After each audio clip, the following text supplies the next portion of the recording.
Good afternoon and welcome to Ballymacarn Park for this Energia All-Ireland League fixture. Ballynahinch face off against Trinity in what is sure to be a hell of an encounter. Kick-off in that game is at 4 o'clock. We'll have full live commentary from myself, Daragh, Frawley and Stuart, MacAvoy, and we will also have a roundup of all other 24 games across the Energia All-Ireland League this afternoon. If you are watching, please use the hashtag EnergiaAIL and be sure to follow at the Club Scene Pod, Energia and Irish Rugby on Twitter and Instagram. Joining me this afternoon, as I said, is Mr. Stuart MacAvoy. Stuart, we've spoken to both coaches before the game. In essence, this does feel whoever wins today is still in with a shout of top four, and whoever loses could potentially not get in. Yeah, definitely, Daragh. It's really great to be here, full house in the clubhouse. But as you say, 5th v 6th, point between the two sides. What are we saying? Trinity 7 points away from 4th, but also 7 points away from 9th. And obviously have struggled over the last couple of months. As for Ballynahinch, it's a great win against Energia here, but then lost last weekend. So it's all to play for, but it is a big day. Let's focus on club rugby in Ulster. We were speaking before the game right across the divisions. In 2C, Estonians 14 bonus points from 14. We will get to their game in a few moments' time there. City of Armagh, I'm going to show it as well. Who for you has been really impressive across the leagues club rugby wise? I don't think you can look past Estonians, as much as I hate to say it as a former collegian. I like the way you dumped me in it there. But look, what have they got? You know, is it 14 wins in the bounce and looking to get maybe that 90 points? Has that ever been done? The record, is it 18 wins with 5 bonus points? But like what they've done there is very impressive. They seem to be building a great core, and also like who knows what will happen next year once they do go up. It'll be interesting to see how far they can go. Indeed, as we said, we will be bringing you updates on those games to come. The game itself today, Stuart, we joked about a microclimate in Ballymacarn Park. Dry track, Tony Smead's side, well capable of playing rugby. Hinch have brought in the likes of Mark Best, George Pringle playing really good rugby today. What kind of game can we expect? I think knowing Tony Smead, he likes to run pretty much, not from everywhere. He likes to attacking kicks are used, but you know, whenever the space is on, they'll like to use the likes of Colm Hogan there. How good is he? Probably one of the best players in the league. So I expect them to chuck the ball about, and I expect there to be tries there.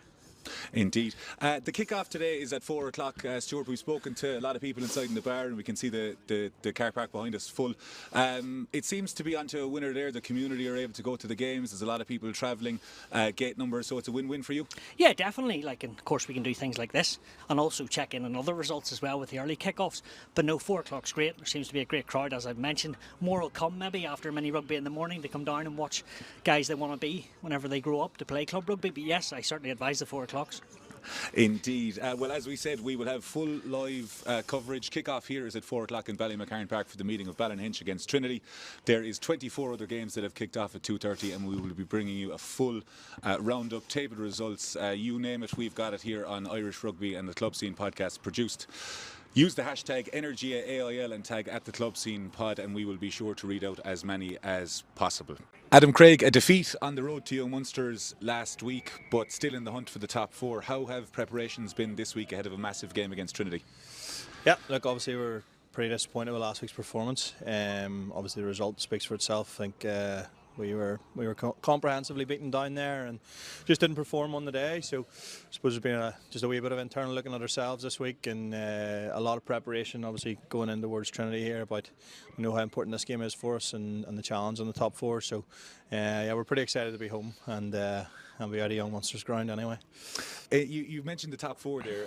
In essence, a lot of people inside of Division 1A have been saying that this is a shootout to stay in the hunt for the top 4. Do you buy into that? Has that been part of your conversation this week? Not really, to be honest. Like, we've just talked about ourselves to be like this and finishing as well as we can. We know we've got 4 games left, and if we've more after that, then brilliant.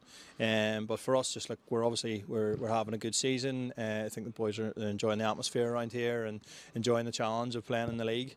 It's nice to maybe change the conversation from maybe thrive in the league to from survive. So I think that's really where the goal's been all year, and whether we finish top 4 or whether we don't, I think we've managed to do that.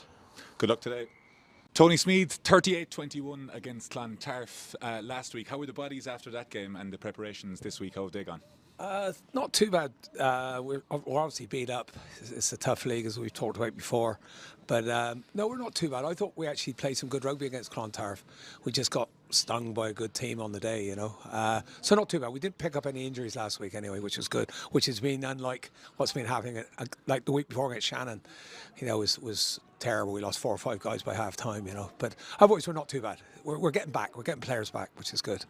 In terms of the significance of today, Tony, there's a lot of people saying, obviously, Hinch in 5th, yourselves in 6th. Has that been spoken about during the week in order to keep the top 4 hopes alive, or is it just one game at a time? Yeah, no, it is one game at a time, because obviously we're also 7 points out of second from bottom. Yeah, I think we're 7 points out of 4th place, and we're 7 points out of bottom. And obviously we don't want to accentuate that, but it's obviously, I think we want a performance. Because we perform, we think we can win, you know. So. And the 4 o'clock kick-off, we've seen a packed clubhouse, a packed car park. You're all for this going forward? Yeah, definitely. Anything which kind of helps the league, you know. And I think if people know there's a game on every afternoon, then they'll end up, you know, maybe making time to watch it, you know. Perfect. Good luck today, Tony. Good afternoon and welcome to Ballymacarn Park in County Down for this Energia All-Ireland League fixture. Ballynahinch face off against Trinity College. With you in commentary this afternoon, Daragh, Frawley and Stuart, MacAvoy. Kick-off is at 4 o'clock, as you've just heard, and we will have updates from all 24 fixtures which are coming to a round finish about now. Stuart, MacAvoy, a lovely dry track here. Spring is in the air. The red and white was flowing in the clubhouse. It's a good place to be. Certainly is, yeah. Great to be here and great to be involved. Yeah, I'm expecting, hopefully, as you say, it's a good try track, and I'm expecting a few tries out here, Daragh. Some place to play rugby, and also such a tight affair, you know, 5th v 6th. It's all happening in this league. We will be seeing the Division 1A table of the Energia All-Ireland League in just a few moments' time. But in terms of the context of the game and the magnitude, Stuart, Tony Sneed and Adam Craig, you'd normally see guys playing it down, but they know today they have to win if they want to be in contact with top 4 come April. Yeah, pretty much win or bust, I would say, for both teams. So tight, and we talked about it earlier, Trinity 7 points away from 4 and then 7 points away from 9th. And also, you know, Ballynahinch, they've actually never made the playoffs, Daragh, so in this league, and they're building something that looks to be pretty good under Adam Craig. So, you know, if they can win today, they're right on the heels of that 4th place. Indeed, as we said, Ballynahinch currently sit in 5th place on 37 points, Trinity in 6th on 36th. Lansdowne are currently in play against Young Munsters. We'll bring those scores to you. UCD playing against Terranure, as well as another 22 games across the 5 divisions. A point we spoke about, Stuart, before the game was the fact that Trinity haven't won since November 12th against Shannon, 34 points at 28, and Cork Constitution was the last time Ballynahinch last here November 26th. So Ballynahinch's home form is hugely important today, but at the same time Trinity extremely dangerous on the road. Yeah, definitely, and that run has to come to an end, Daragh, at some stage. You know, they have had plenty of injuries, of course, and the likes of Harry Sheridan, who's boosted up in the Ulster squad, which is great to see, and Paddy McCarthy away, and they're 2 big losses plus another number of injuries. But you said Ballynahinch have a great record, and they do indeed with that win, you know, against Terranure, and they'll be looking to go again today and really put the heat on. Indeed, as we saw on the table there, Clontarf do sit top of the pile, Terranure in 2nd, Cork Constitution in 3rd, and Young Munsters in 4th. There are a lot of Lansdowne fans, Stuart, in the Ballynahinch clubhouse earlier on. We heard about their game against Young Munsters, as there would be UCD fans or Terranure in Trinity's case. In terms of the teams today, we spoke about the likes of Colm Hogan with Trinity and with the Ballynahinch team. There is plenty of talent on show. Is there anyone in particular, Trinity-wise, that you've had your eye on? Well, I like to look at Aaron Egan, actually. I've seen him a lot last year. He's a good running 10. Also likes to kick in attack when he has ball in hand. And then you mentioned him there, Hogan. Obviously played for Leinster against Chile, and sort of trying to get maybe a radar with a professional team, but doing a great job here. Scored a couple of tries last week. Really is the heartbeat of this Trinity team at fullback. So quick, and actually such a smart player as well from the back. Scans everything, and when the right time to go, we'll see him no doubt today pick his moment and fly through, no doubt. The Trinity team, as we've said, there was a debate in the clubhouse beforehand as to whether they're Dublin University or Trinity. So for anyone listening, we're saying both to cover our tracks. Trinity line out as follows: Colm Hogan, as Stuart MacAvoy said, one of the ones to watch this afternoon at 15, and one of the more seasoned pros in the side. Liam McMahon and Ronan Quinn will keep him company on both wings. Louis McDonough and Gavin Jones at 12 and 13. Aaron Egan, who is more affectionately known as Ego on the Twitter of Trinity. I'm not sure if that's something to read into, but Ted Walsh, who fills in at 9. Captain Louis O'Reilly is injured, but Ted Walsh enabled deputy. Ruan Byron, Dan Barron and Felix Campbell are the back row for the Dublin University side, and Steve Woods and Jack Carney will fill the engine room, with Thomas Connolly, Jerry Kerr and Mark Nicholson in the front row. Zach Baird, Cole Kelly, Ciúin Doyle, Diarmuid McCormack, Liam Nolan and Harry Colbert make up the bench. Stuart, we spoke about to Tony Smeeth rather about the a lot of changes, disruption if you will call it, Irish under-20s inside there, but there is a feeling if they can manage to sneak a win here today, with the addition of a couple of bodies coming back in, that they will have an opportunity to get into the top 4. Yeah, and if there's one man that knows about this league, it's Tony Smeeth. He was telling me there walking over to speak to you, it's his 24th year if I'm right at the club. Phenomenal. And what a job he's done. But yeah, you're right, like, you know, as you say, the dry track, but also like they'll be hurting. You know, what's it been, 4 months now since they haven't won? Obviously, as we've mentioned, touched on why that may be the case. But today, you know, a fresh start, let's go again, and really a last chance saloon. Indeed. As we said, Trinity last win came against Shannon, 34 points to 28 in November. The sequence of losses for them: 38-21 against Clontarf last week, Stuart, 43-17 against Shannon. They've been 2 blips in a calendar. If you were looking in from the outside and you saw that, you would have thought that Trinity perhaps had fallen off, but prior to those fixtures, 17-10 away to Young Munsters, 12-7 against Terranure, 32-27 loss against Conan, a 35-all draw. We know Trinity have it in them to have a performance, and not just a performance, but potentially win here today. Yeah, and they always seem to get something. What we were chatting before, 14 bonus points they've had, be it losing or try-scoring bonus points. And what a start they had to the season, you know, those 5 wins. But yeah, like, they're losing bonus points. I mean, they'll always be in this game. You know, they don't seem to fade away too much, and they'll be hurting after. I know it was the top of the league last week, they lost, but they came back in that second half and looked pretty sharp. In terms of the Ballynahinch outfit, they line out as follows: Ethan Graham will be at 15, Fergus Gemfrey and Aaron Cairns, a former captain of the club, will be his deputies on both wings. George Pringle and Mark Best, who have been in scintillating form for the county downside, make up the centre partnership. Greg Hutley and Chris Gibson, the halfbacks. Bradley Lunny, Matt Ray and Zach McCall will captain from open side. Tom Martin, Cormac Izuchukwu in. Captain Thomas Donnan is out for a number of weeks, but an able deputy in Cormac Izuchukwu. Kyle McCall, George Sanderson and former Irish under-20 hooker Josh Hanlon make up the front row for the Hinch side. Nacho Cladera, John Dixon, James Simpson, Conor McKee, Ryan Wilson and Jack Milligan make up the bench for Hinch. Stuart, a nice mixture, I suppose, of physicality and ability to play is something that we've seen come in, and your mate Adam Craig said before the game that belief was something that they brought in, but they're playing a nice brand of rugby this season. They are indeed playing a good brand, but obviously, as they all say, it starts up front, and you mentioned him there, Izuchukwu there. He's come a long way from playing in Kelso and serving in Sainsbury's. You know, what a story it is. It's unbelievable, you know, just coming across and getting picked up by the sevens and then in with Ulster. And he's so powerful and abrasive, and it'll be interesting to see how he goes today. You know, even speaking to him before, I said to him, you know, going out there to carry, and you could just tell the smile on his face, seems to love the game and making great inroads at Ulster. The result last week, Adam Craig didn't shy away from it. They were beaten 21-0 against Young Munsters. But let's speak about the home form of them. We mentioned Clontarf and Cork on, the only two teams to win here. We've associated Ballynahinch with forward dominance, with a lot of eking out victories, but with the addition of Mark Best and George Pringle into the team, they are playing a very, very good brand of rugby. And as we were saying before, and when I come to you for a score prediction, we don't feel it's going to be a 12-6 kind of a game. We feel both teams openly are going to go for this. Well, we've teed it up, so there must be tries, or else we're in trouble. They won't look after us in the clubhouse after. But you mentioned there Mark Best and George Pringle. Bestie, you know, is retired from professional rugby, so much experience under his belt, you know, with Ulster, Doncaster, Jersey, seems to be loving it here, and also playing as that extra playmaker to create space. And he was saying George Pringle's had a really good season. I think he mentioned something like 10 tries, so he obviously puts him away into space, and he's lightning quick.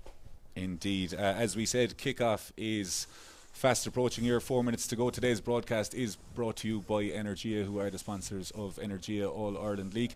If you are watching this broadcast, it is a co-production between the Club Scene podcast and Irish Rugby. Please use the hashtag Energia AIL, and whatever club you were in before, during or after a game, please take a photo and use the hashtag Energia AIL. The minis are getting ready to come out onto the pitch here, Stuart.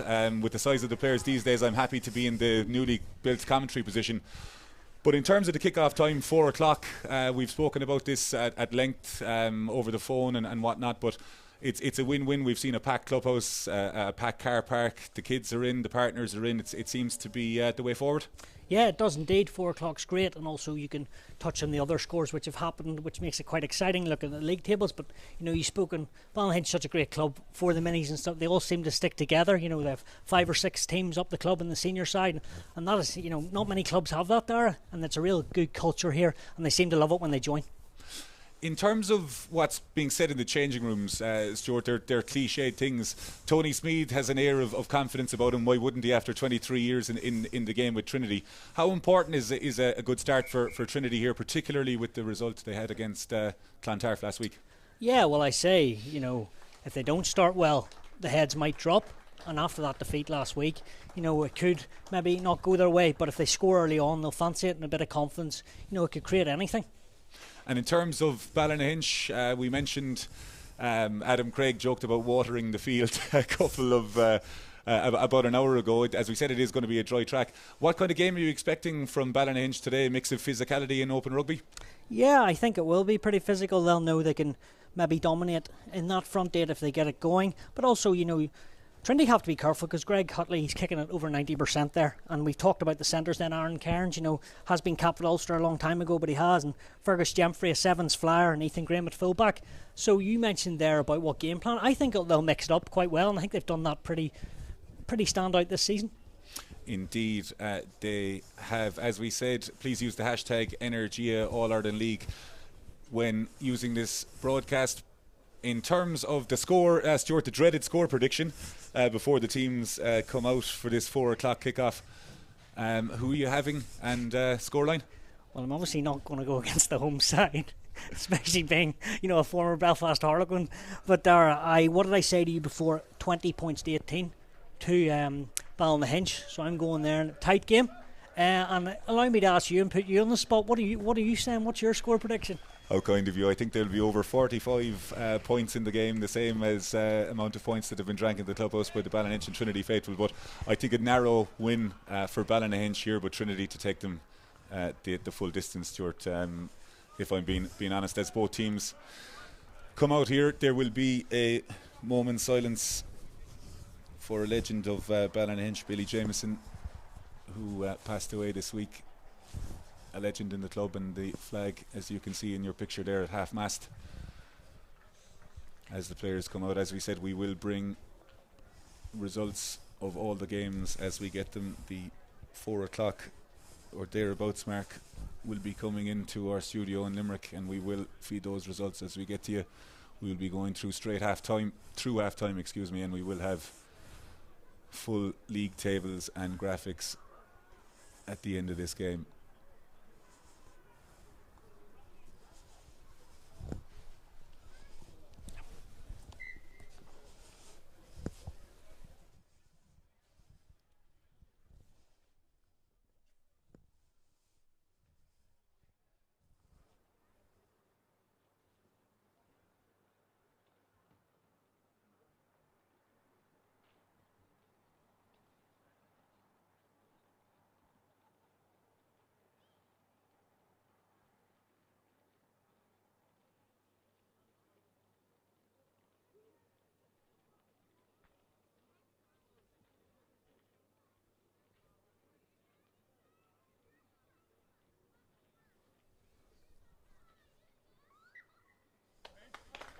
The minute's silence impeccably observed here in Ballymacarn Park, and we're all set, Stuart MacAvoy, for this 4 p.m. kickoff. Peter Martin, the man in the middle.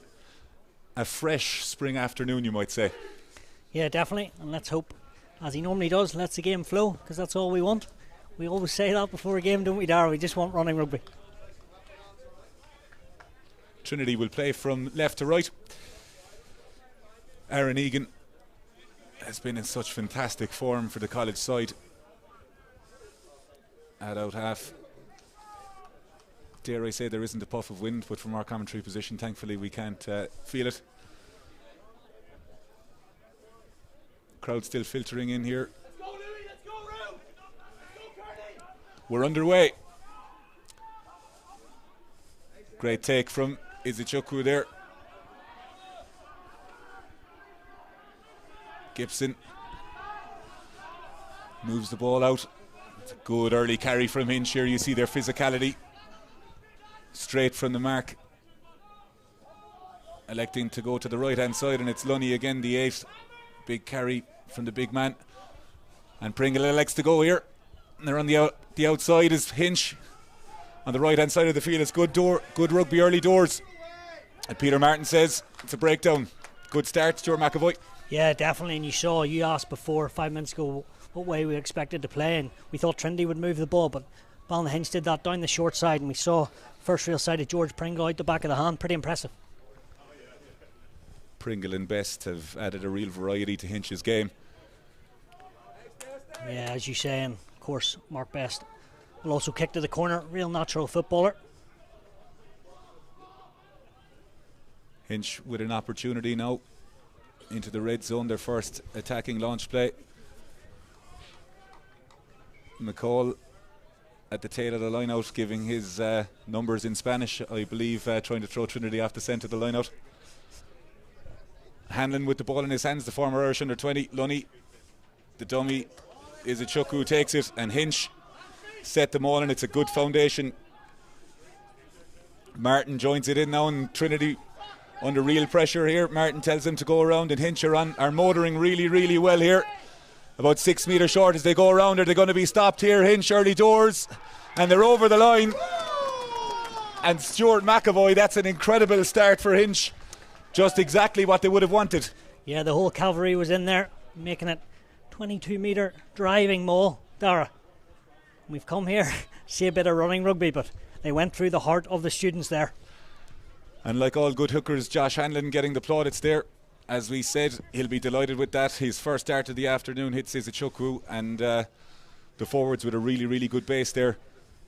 Yeah, like Cal McCall there, he's in playing but also works as a coach here, and they got it tight there, Dar. They got so connected. Not that I know too much about them all, but it looked absolutely perfect, didn't it? How you've been let in the gate not knowing about malls in Ballymacarn Park, Stuart MacAvoy, I'll never know. Hutley lines up the conversion, right footed, about 8 metres in from the touchline. Conditions near on perfect here in Ballymacarn Park.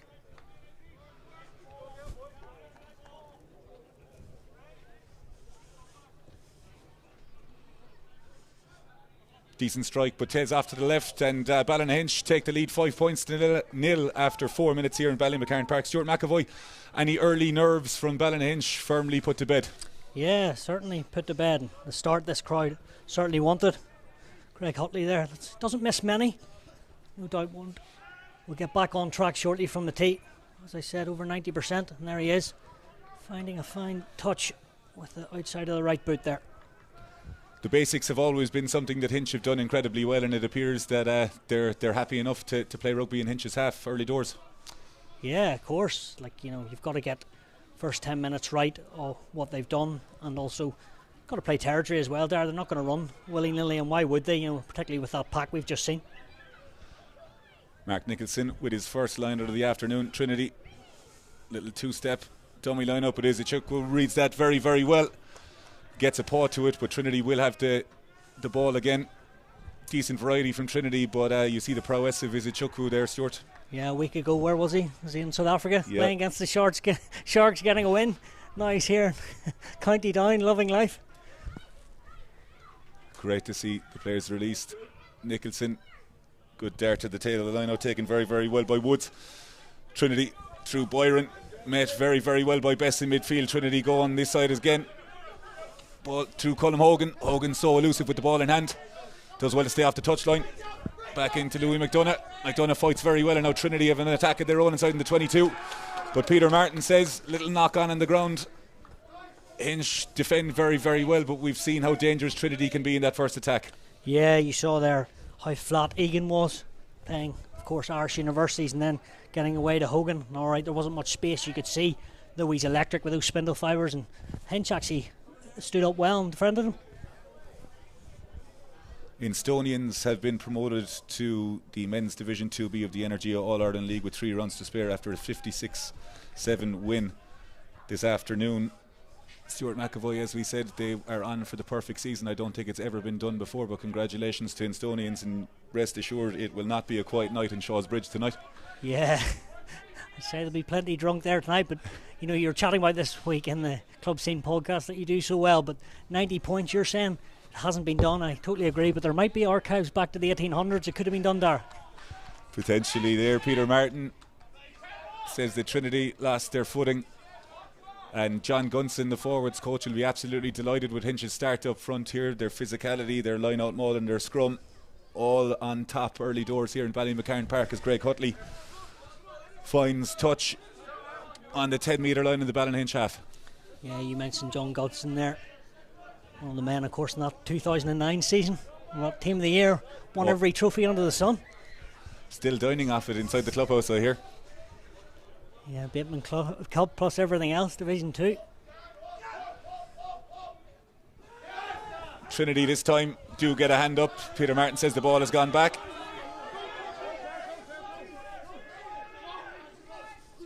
Carney plays at 9 there. He's met very, very well by George Saunderson. Looks like no arms there from Zach McCall, and it's seen, and Trinity say let's go, but Peter Martin is going to have a little chat there. Kyle McCall with no arms in the tackle, and Peter Martin gives a shrug of the shoulders like a doorman would to somebody coming up on a night out. Don't do that again. Yeah, first real sight though of Ted Walsh there at 9, you know, coming in, a couple of injuries, Lou O'Reilly, but we saw his injection of pace and how they want to play. Aaron Egan lands Trinity just outside the 22, as is a convening of minds. Thomas Connolly, the tight head, the tail of the line out. Steve Woods and Jack Carney, they go for Carney, but that doesn't look straight, and referee Peter Martin says that Stuart, at any level in terms of chances taken, particularly away from home with the start Trinity have had, they need to get a foothold in this game and take those chances when they're in Ballynahinch's half. Yeah, 2 young second rows there, and Carney and Woods, and of course when you're missing the likes of Harry Sheridan, there's going to be a bit of a gap there, especially who's calling the line out, but you know, those boys will want to respond and come back from that. Harry Sheridan, who has had a phenomenal start with Ulster, pretty much played every minute with Trinity up until around Christmas time, till Dan McFarlane got his hands on him. Yeah, and last year, what did he play, 18 games in a row? Not many people do that. Gibson with the feed. Hinch having a real go at that scrum there, but Trinity holding their own for the time being. Peter Martin says we'll reset. Daragh, we haven't even touched on the likes of Matty Ray at 6, 83 caps for Ulster, so what a man to bring into the team. Coming back from injury player as well, you know.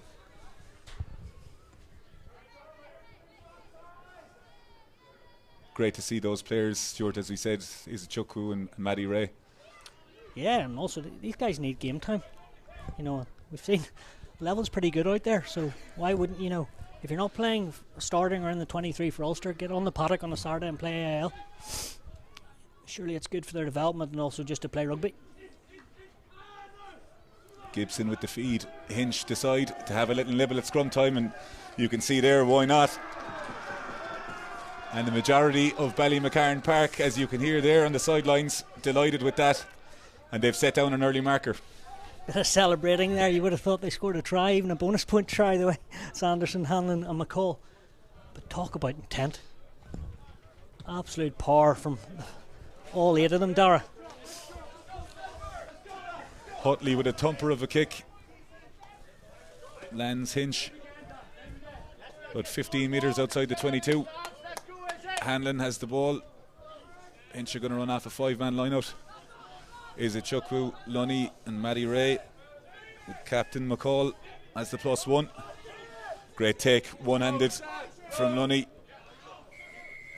Decent set, but you can see there Peter Martin, Matty Ray, I think it was, just a little bit upright on that first foundation on the right hand side. The old rule there, Stuart, they would have been saying that you needed to be able to see the receiver's number, and in all fairness to Peter Martin, he's been fairly consistent with his calls. Yeah, he was straight in there, wasn't he, on top of it, and just penalising. What about the taking the line out though? The one just plucked it out of there with one hand. think I heard a couple of the Ballynahinch faithful saying hang it in the Louvre if they got a photo of it, but superb athlete is Brad Lunny, long-time servant to the Hinch Club. Yeah, they have a great catchment area, you know, down high, Sullivan, Wallace, never mind the big schools, so-called Methodist or Inst. They recruit boys very well. Trinity with a little bit of variation, get a clean ball at the front. Use Walsh as a second receiver, out the back again, Egan. Saw the backfield on the move there. Ball is taken very, very well. Good fend there by Aaron Cairns, former captain of the club. So many experienced players in this Hinch side. McCall with a carry again.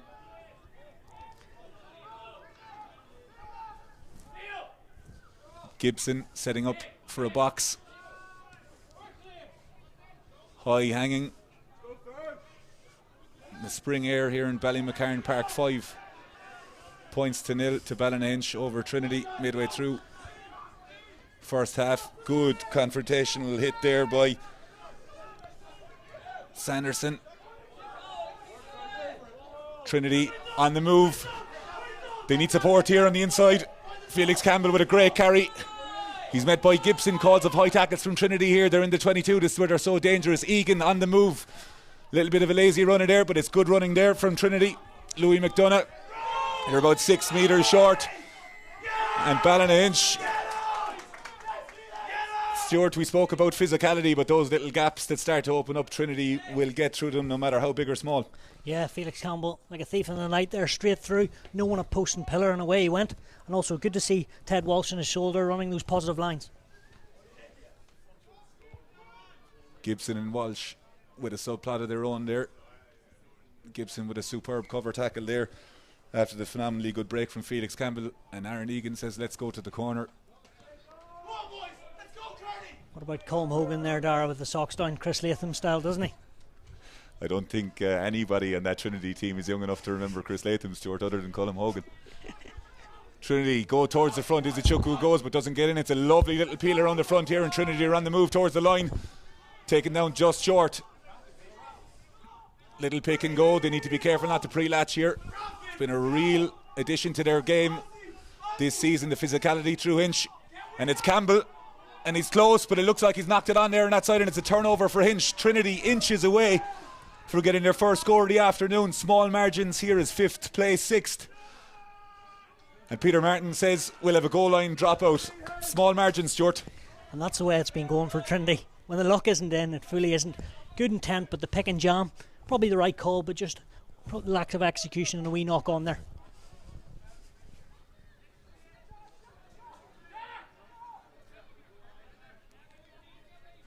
We've seen teams with specialist plays at all levels from this goal line dropout.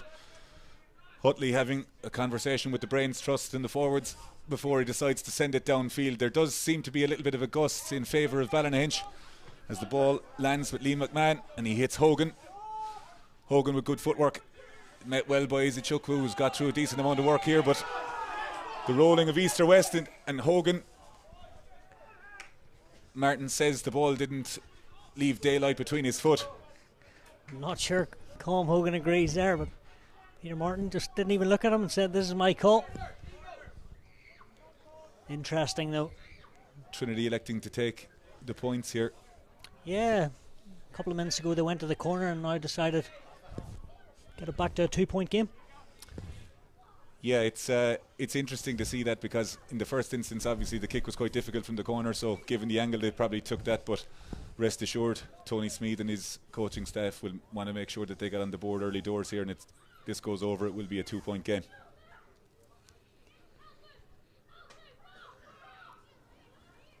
Egan has been fantastic to watch all season, Stuart.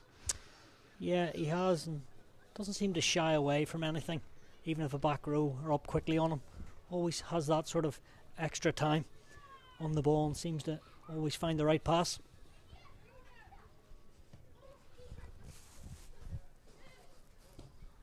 Right-legged, no mistake. Aaron Egan, 1 from 1 on the tee. Score here in Ballymacarn Park. Ballynahinch 5, Trinity 3. A little bit of tension in the air, Stuart. Yeah, especially after that early score from Hinch. Sort of both teams are seeing each other out at the moment, you know. They know, as we've talked about, how crucial the result is today. Quarter of an hour gone here, 5 points to 3. Good carry again from McMahon, he's done well when on the ball. Hinch wary not to give Trinity spaces out wide because they do like to play, but Hogan says let's go downtown, and it's a super kick out of him. Well fielded by Ethan Graham. Moves inside to Hutley. Hutley to Chukwu, but he's met very well by Louis McDonough there. McDonough's been extremely physical on both sides of the ball early doors here in Ballymacarn Park. Hinch looked to set up on the left hand side. Good carry from McCall, but Trinity's defence, we spoke about physicality before the game, they're bringing it in spades. McCall and McDonough again eager for work here. Chris Gibson has seen enough, doesn't want to tire out his forwards. Arranging his chase line both sides, and sends a high hanging ball. Ted Walsh takes the ball, but is met well, moves into touch, and Aaron Cairns will get a tackle on his stat sheet for that tackle there. Yeah, you talked about the defence, Louis McDonough, you know, captain of the 20s that won the All-Ireland League last year in the under-20s, and more of a natural 12 here, but you know, he's doing a great job at 13, isn't he? Unbelievably abrasive player. Hanlon. Lunny goes towards the tail. They take a dummy in the middle. Hanlon overcooks that one, but he's bailed out by Saunderson again. And Hinch eke into the half. Looked like a knock on there, but we play on. Captain McCall, lovely zip on the pass from Hutley again. Good variety in the play. George Pringle goes very, very well. Looks to get an offload, but just a little knock on. We've seen, Stuart, between Best and Pringle throughout the course of the season, they can create something from nothing. Yeah, you know, we saw him early on, Pringle, but he's at it again there, isn't he? Seems to have great feet as well. Was at Northumbria last year, really made good inroads there at university and back here. Falcons were maybe looking at him, but we've seen his class so far. Great to see, as you said, the likes of Izuchukwu and Matty Ray, when not in the white of Ulster, in the green of Hinch, but for the likes of Mark Best and those who are done with pro rugby to come back playing in the Energia All-Ireland League, it just shows the value in it. Yeah, and also, you know, Mark Best has been there and done that, so I'm sure George Pringle's asking him, you know, where to be and what to do and sort of how it all works, even at a professional level, if he is lucky enough to get given that a chance later on down the line. Hinch subs go for a canter as hands start to get a little bit cold across various parts of the ground here. Temperatures dropping, but as we said, very thankful for a dry afternoon in Ballymacarn Park, which is seldom come by. A bit worried here, Daragh. You know, he said there'd be lots of tries. I've only seen one. Early doors, George. Early doors. Trinity.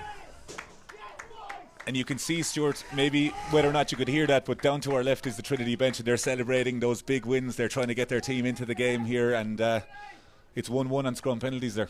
Yeah, you know, that's a big response from Jerry Carr, Mark Nicholson, Thomas Connolly, because they would have took a confidence then there from the scrum, which Ballynahinch absolutely destroyed. So to get one back so early on, it's a big feather in their cap. Trinity will restart the game here on the 10-metre line. As we said, Mark Nicholson in at 2. Trinity with good variation in the line out is Izuchukwu, trying to decode the calls. Got an early hand up.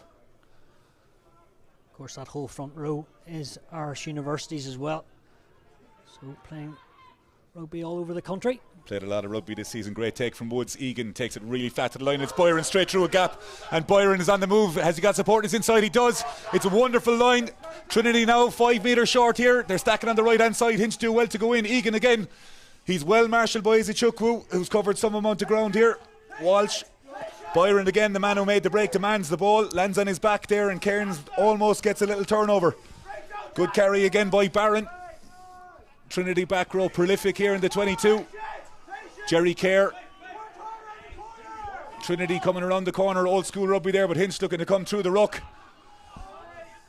Have they got their hands on it? No, they don't. Walsh has the ball again, goes out the back. Byron, decent skills. Egan was thinking about dropping it on the foot. He's met very well there by Lunny. Hinch with an opportunity again to get width in D. Trinity a little bit tight again. We'll go back to the power game through Connolly. An air of silence falls around Ballymacarn Park. Trinity getting into their groove here. Walsh, Woods, McDonough with a good clear out there. Ball goes to ground and referee says it goes backwards. Trinity not really in any real shape here at the moment, but Egan orchestrating from the very back. Nicholson again met by this wall of green. That's reset. Thomas Connolly hit very, very hard by 83 cap Matty Ray. Hinch looked like they're over that ball. They're claiming it, but Peter Martin says play on. Egan, 1-to-1, decides to go on the inside. What way is it going to bounce? Cairns bounces back off him. Trinity staying disciplined. Ballynahinch just about have the ball here. It's been in play a long time. And Mark Best, ball is touched here. What way is it going to bounce? On the way back in, Aaron Egan. Can't take your eyes off it here in Ballymacarn Park. There's space here on the outside. They're back inside in the 22 again with Trinity, and they elect to go around the corner. Ronan Quinn with dancing footwork there. Jack Carney, the Trinity pack working very hard here to try and get a foothold, but so far Ballynahinch have stood up. Another ferocious hit from Matty Ray of Hinch. Walsh at 9, feeds to Nicholson. Trinity just biding their time here, but so far Hinch have answered the question. Egan steps on the inside, well met by Tom Martin in the Hinch second row. And a fantastic defensive set there from Ballynahinch sees them surviving this occasion, Stuart. Daragh, I think you need a cup of tea after that. 3-minute play. Can we take it back to Dan Barron? How good that break was. He's only back from a hand injury. Comes from the St Michael alumni. St Michael, you know what a school that is for rugby. But we saw the break there. The intent. He's only 19, but Hinch coming out on top defensively, so well set. Even though Best, got charged down, but they stood firm, saved green, and won that penalty. We've seen the two breaks from both the back rows of Trinity, Dan Barron and Felix Campbell. They've come from pillar or post, most defensive systems right next to the ruck, and we've seen Byron come through, probably the first defender off the back. Something maybe Trinity have identified, but as you rightly pointed out, Stuart, that Ballynahinch's scramble defence has been very, very impressive. Yeah, I suppose people are watching so many videos during the week, doing so much analysis. That probably is something Tony Smead did mention. They do part like the Red Sea, so away they go. But they scramble so well in this opening, 20 minutes from Ballynahinch. Every man for a man looks to help each other out, and if one guy misses a tackle, the next one seems to be there. Intriguing encounter here in Ballymacarn Park, as we said. 5 points to 3 after 23 minutes. I'm convinced, Stuart, the tries will come, but so far it's been an intriguing encounter as Greg Hutley drills that one into touch. Nearly hit us up here, This has been specially built for you, Daragh, so don't want any balls hitting it, Could be in trouble. It'd be health and safety insurance. I believe the Magic Eduardo is going to use this for weekends, bit of a timeshare. Hinch electing again to go for a 5+1. Sanderson gives the call to Hanlon. Izuchukwu climbs highest. Trinity elect to go in the air, and their defence might struggle as a result here, and Hinch calling the reinforcements as they move the maul. Sanderson grimacing. Best on the ball, moves it outside, and Hutley is on the move here with Ethan Graham. Ball is in flat, and it's Fergus Gemfrey on the outside. The high flyer on the way. He's on the move. He steps on the inside here again. Hinch make a line break. Hanlon offers himself, but it's Pringle, first carrier. Ballynahinch forward, stacking up on the outside. McCall to Matty Ray. Hinch have options on the right hand side, but they elect to go open. Sanderson again. Hinch devastating on the right hand side with that attack. Trinity doing well to scramble in defence. Hanlon serves himself up, but it's Best on the way out the back. No number on his back. Hutley again. Lovely little flat line, and he's going to stroll over for Ballynahinch's second try. Bradley Lunny. And that's some fantastic rugby from Ballynahinch, Stuart MacAvoy. Yeah, it all came from Gemfrey, R7s. And what about the electric wheels getting on the outside? I thought he was going to go all the way, but then the recycling ball was good. They got back into their structure. And then the big number 8, Looney, got on the end of it, broke the line, and it was too easy in the end, but it was so well worked. Greg Hutley has quickly become a name that we're getting used to here in Ballymacarn Park. Great identification of space. Hinch perhaps lulling Trinity into a false sense of security, alluding to the fact that they might go for a little box kick there. The wingers get a little bit narrow, and as you said, Gemfrey goes down the wing, and the rest is history. Yeah, man of many talents, Gemfrey, qualified history teacher. I was in LA last week playing in the sevens, so I'd say it's slightly colder here, but certainly didn't stop his spindle fibres from moving.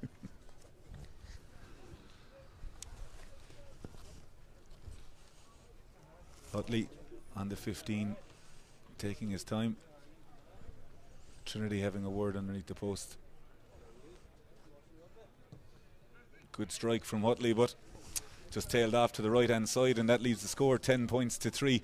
Trinity will be disappointed to score, not to score a try, but at the same time they're still within a score of Ballynahinch. They are, but you picked on it or up on it before kick-off. They've had a slow start. You know, they had it last week. It's only a score, but you would like to think that if they are to stay in this game, they will need to score next. Egan goes long. Izuchukwu picks it up just outside the 22 and charges forward. Hinch set up again to Hanlon. They look to go at the back. Hinch trying to get into the groove now. Lovely little line from Best. Hangs up well. Try scorer Lunny stretches the legs. He's got Cairns outside him. Cairns is on the move. He's got Graham on his inside. If he elects to use him, he's going to go. And coast to coast, Hinch go. And Graham is going to touch down for Hinch's third try. What a passage of play, Stuart MacAvoy. Who didn't touch the ball? How good was that? Don't know if words can sum that up, but what about the no look from Looney to his winger, and then back end Ethan Graham? Clean pair of heels, but forwards and backs combining perfectly. And Hinch at the moment running right there. Hinch's blend of physicality and expansive rugby. Not a sentence that you would normally have used with Ballynahinch in the last 12 months, but as we said, with the introduction of Mark Best, with Pringle, and particularly with Utley orchestrating, they seem irresistible at the moment. Also shows what we know. We thought Trinity would be doing this, running from everywhere. And Ballynahinch, maybe it's just, the cameras are here and they fancy running amok, and it was really well worked. And I suppose that comes from the coach, Adam Craig, filtering down. If there's space there, go and attack it.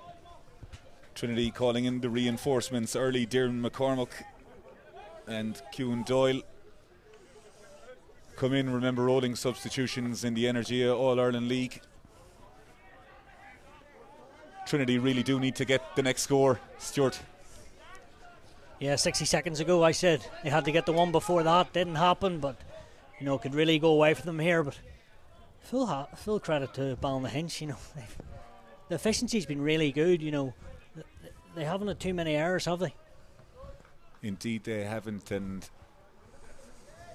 Utley, the star of the show so far here in Ballymacarn Park, 17 points to 3 after 28 minutes, and Mark Best punts it downfield, but Colm Hogan, so good with the ball in hand, says he'll have a run. Met by Best and Martin of Ballynahinch, and it's the new man, Ciúin Doyle, on the carry. And Izuchukwu and Sanderson elect the judge to have gone high, and Trinity say, let's go through Ted Walsh. Not quite the team you want to play open rugby against, as Egan hits the other replacement, Darren McCormack. Hinch elect to go to the same side. Egan again, lovely little flat pass. Hinch defence standing firm as it has done in this opening half hour. Barron hit very, very hard. That Trinity back row have got through a lot of work. McCormack again with a good carry. 5 metres in from the touchline on the left hand side. Campbell. Egan. Thomas Connolly again. There isn't a zip to Trinity's play just yet, and Egan elects a lovely little kick in behind, and the touch judge is on the move. Yeah, nothing was really on there, so he looked for a corner and got it, but we saw Darren McCormack coming on, former Clongo's man. He's obviously been told, get in there and get stuck in, start carrying ball. That's what they needed, a bit of parity, and he tried to show that. Players take a little breather here as Sanderson moseys on over to Josh Hanlon.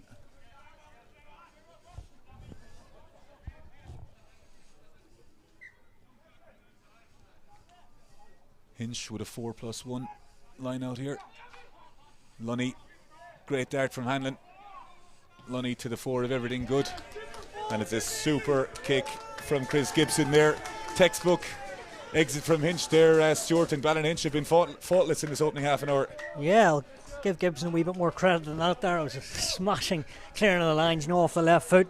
And his dad and brother heavily involved in the club. Connor playing for the twos today at 9, so wonder what they talk about at Christmas dinner.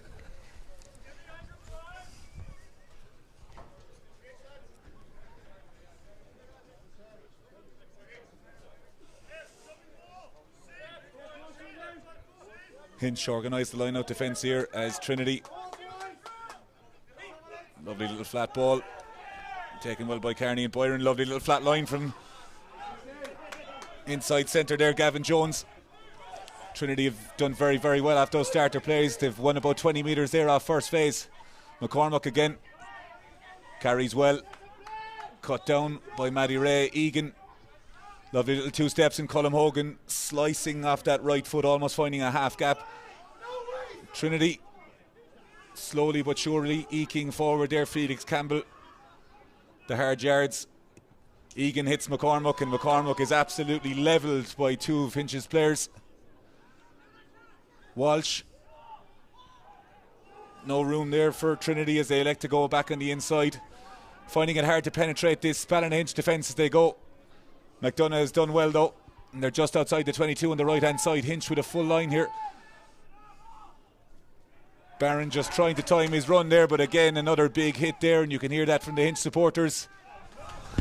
Gavin Jones, the Hinch players trying to outdo each other in terms of tackles, and Hogan hit very, very hard but gets an offload here. Cian Doyle. Looks like a little knock on, and it will be, and Trinity trying their hardest at the moment, Stuart MacAvoy, but Hinch's defence very, very impressive. Yeah, the two-man tackles, you can hear from up here, how loud it is, but they seem to be getting man and ball every time. It's quite nice in the eye from Trinity what they're trying to do, but it might be a wee bit too flat. Sort of across the park, you can see what Egan is trying to create space, but also Hogan, he's just watching and scanning at the ruck, but every time he just can't quite get away. Indeed, George Sanderson getting a little bit of attention. Aaron Egan has more than a bit about him, as they say. Stuart MacAvoy, lovely little flat passes to the line. Has had one or two darts himself, but it's going to take a lot to unlock this Ballynahinch defence. Yeah, and we've seen they're building up to sort of 8, 9, 10 phases, but Hinch seem to have their number at the moment. They just seem to be getting across the pitch very well in twos or threes, and then, as I've said, closer to the ruck time, there's no holes there.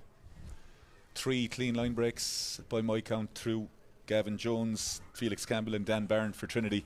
Seem to be catching them off either first, second or third phase, so Trinity more than have it in them to get that smash and grab line break. It's just whether or not they can convert those chances, and without tempting fate, with about 32 minutes on the clock, 17-3, they really do need to get the next score here, Stuart, and let's not forget the subplot of top 4. We will have the results of Young Munster and Lansdowne come through to us very shortly, as UCD and Terranure has a bearing on this game here, but at the moment Hinch firmly in the driving seat.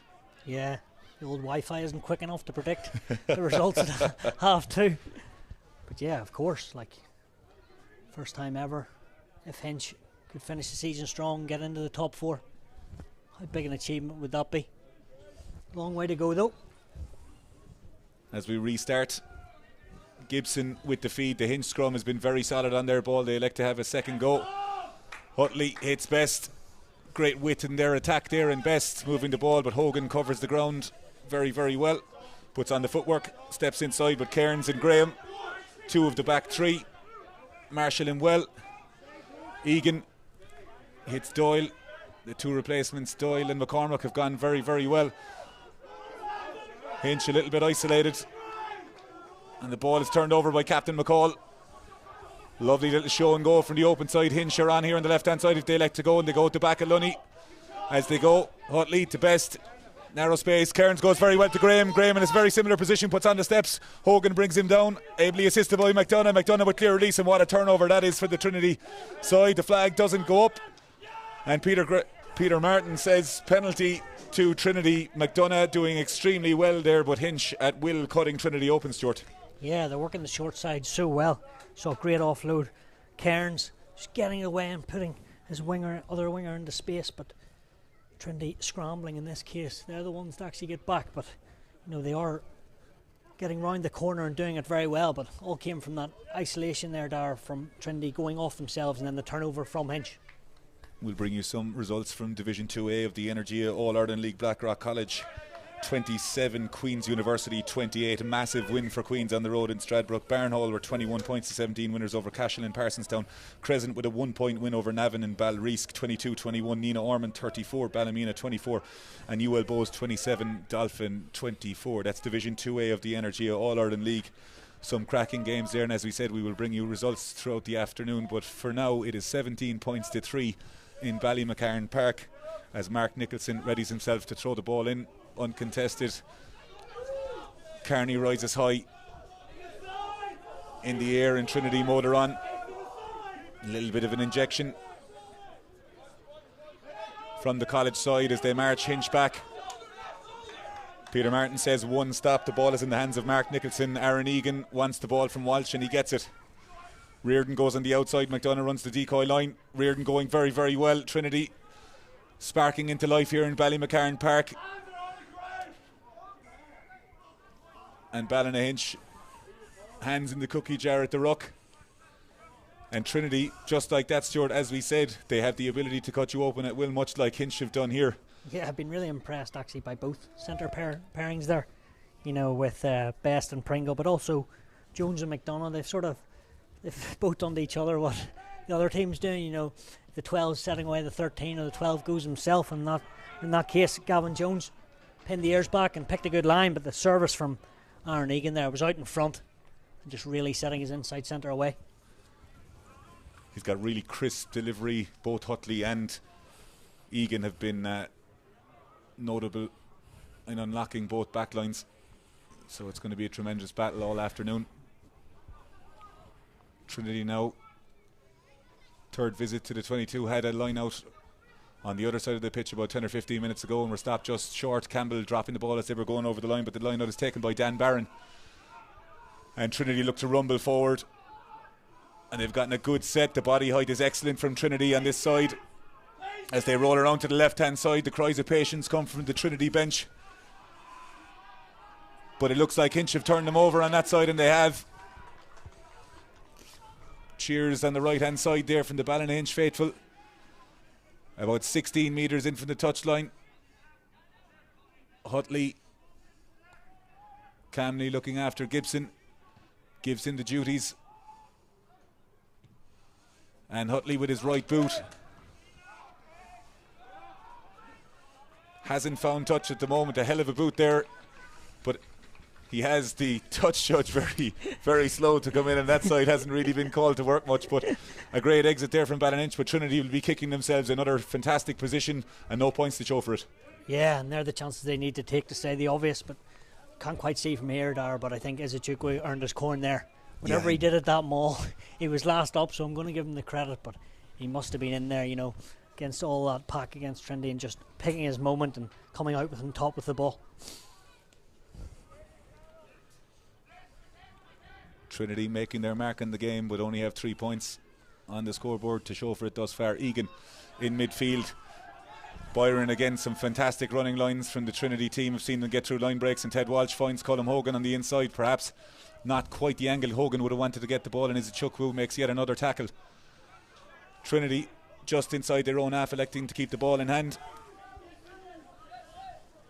Good carry there by Connolly. The tight head, Egan, little dink over the top. Where's the ball going to bounce? Izuchukwu does very, very well to just shatter that space, takes the ball and says, I'm off on a run. McDonough and Barron get to grips with him and put him to ground, and Gibson has Sanderson outside. Sanderson with a little unders carry, but he's met very well by Jerry Kerr. They've had a hell of a battle in the set piece and in the open, and Mark Best finds a soft shoulder on the inside but finds a little tap tackle. Felix Campbell goes for a little furrow, doesn't get it. Izuchukwu tucks the ball, decides to go. Little bit of miscommunication there, and Trinity have the ball and they'll have a scrum advantage. A fight to get to ground. Byron points in behind, only one man in the backfield as Graham is there, but they elect to go. McCormack with a very, very good carry again. As we said, has had a very good impact with the ball in hand, and Peter Martin says no advantage. We'll come back for a scrum. Yeah, I haven't seen too many mistakes from Hinch that time. Just after the carry of Best, sort of a wee bit of confusion there at the base, but we see where Mark Best is good. Didn't decide to go out the back and then cut, but he always seems to get over the gain line as well. One of those players, Stuart, we few and far between, but he seems to have more time on the ball regardless of where the defence are, and Best finding an inside shoulder there. Trinity, a bit of an anomaly at the moment. Stuart, do you think that obviously they're carrying very, very hard through there and they're getting spaces, but they need to start taking those chances? I know we keep repeating that, but for the time on the clock and with 17-3, they really do need to get the next score, and for the possession that they've had and the places they've been, they won't be happy with just 3 points. Yeah, and the longer it goes on, the more the frustration kicks in, and yeah, we obviously don't have the possession stats right in front of us, but they've had the lion's share of the ball. But hence at the moment they're grinning because they seem to have Trinity's attack in their back pocket. But things can change very quickly, as we mentioned. Indeed. In Division 1A of the Energia All-Ireland League, Cork Constitution were 29 points to 21 winners over Garryowen. Young Munsters winning 15 points to 10 in Lansdowne. News of that will have filtered through to Ballynahinch. Clontarf with 33 points to 3 winners over Shannon to remain top of the pile, and Terenure College with 32 points to 10 winners over UCD in the Belfield Bowl. We will have full match reaction at the end of this game. Currently 17 points to 3 here as Trinity just inside the Ballynahinch half have a scrum, and Ted Walsh feeds Hinch, putting serious pressure on the scrum. Byrne on the inside, lovely flat pass to Egan. The ball is touched, and Trinity scrappily at half time fine touch, and it's 17 points to 3. Stuart MacAvoy, it hasn't lit up, but at the same time it's been an intriguing encounter, and at the moment Hinch in full control. Yeah, it's a bit like in here, a bit cold, but no, great to be here. Yes, Hinch in control at the moment. Hasn't quite lit up. You'd think Trinity would be better in the second half. You can see the combinations they're trying to do, but it's not just quite clicking for them. As for Hinch, you can see their Cal McCall giving out early instructions, but really defensively they've been so sound that Trinity are going to find them very difficult to break down. I'm going to put you in the difficult situation and ask to say what message Tony Smead will be giving to Trinity there. It's cliched, but is it fair to say take the chances where they are and they can have no complaints if they don't? Yeah, like, what will he be saying there? I'd say I'd be pretty disappointed because they have had their chances, particularly down far side of the pitch. Should have scored off the driving maul, and then what did you say? They had 3 or 4 line breaks. Yep. Campbell, Barron, McDonough clean through on 3 occasions. Yep. Yeah. So like, is it there for the taking? Yeah, I suppose in the first half, yeah, they should have more points on the board, but they don't. And yeah, it's a long way back, but they'll want to put in a big 40 minutes, particularly 4 months a long time. They want to get off this rut. Season-defining second half potentially to come from Trinity. As we said, the Division 1A results that have just been fed into us from studio in Limerick. Cork Constitution were 29 points to 21 winners over the already relegated Garryowen and Doyle, and Limerick Young Munsters with a big win on the road, 15 points to 10 against Lansdowne on the Aviva Stadium back pitch. That win does mean that Young Munsters will stay in fourth, which means a Ballynahinch win here or a Trinity win will mean they will just about keep it in touching distance. But as I said, stay with us for the broadcast. We will have full live tables towards the end. Clontarf will stay top of the pile. A 33 points to 3 win over Shannon and Thomond Park means Shannon will stay in that relegation playoff place in 9th and will be within touching distance of UCD, who were beaten 32 points to 10 by Terenure College in Belfield. Stuart, we spoke about not taking your eye off the ball in Division 1A of the Energia All-Ireland League, with Young Munsters getting a big win over Lansdowne there, 15 points to 10, and they are in the driving seat for fourth, much to the demise of the Ballynahinch faithful here this afternoon. Yeah, it's a few people in that clubhouse chucking a few things at the screen or the Young Munster Twitter feed, but yes, a crucial win for them. The back pitch, the Aviva, destiny is in their hands. A couple of games left, and Ballynahinch or Trinity, as you say, whoever wins, they still have it all to do, and they may have to go unbeaten the rest of the season, one of them, if they want a young monster. 3 rounds to go after today. Let's move the focus to Lansdowne and UCD and Shannon in that dogfight there. As we said, we will have an updated table for you before the end of the broadcast, but UCD's defeat, Shannon's defeat and Lansdowne's defeat, Lansdowne picking up a losing bonus point, but UCD and Shannon coming away empty-handed. So it is a massive day in the context of the bottom of the table. Lansdowne losing by 5 points, but as we said, picking up that losing bonus point, and this is going to go right to the wire towards the end of the season, Stuart. Yeah, it is. It's so close down there as well. Before this game it was also tightly compact, and it looks like it's getting even more cohesive in there.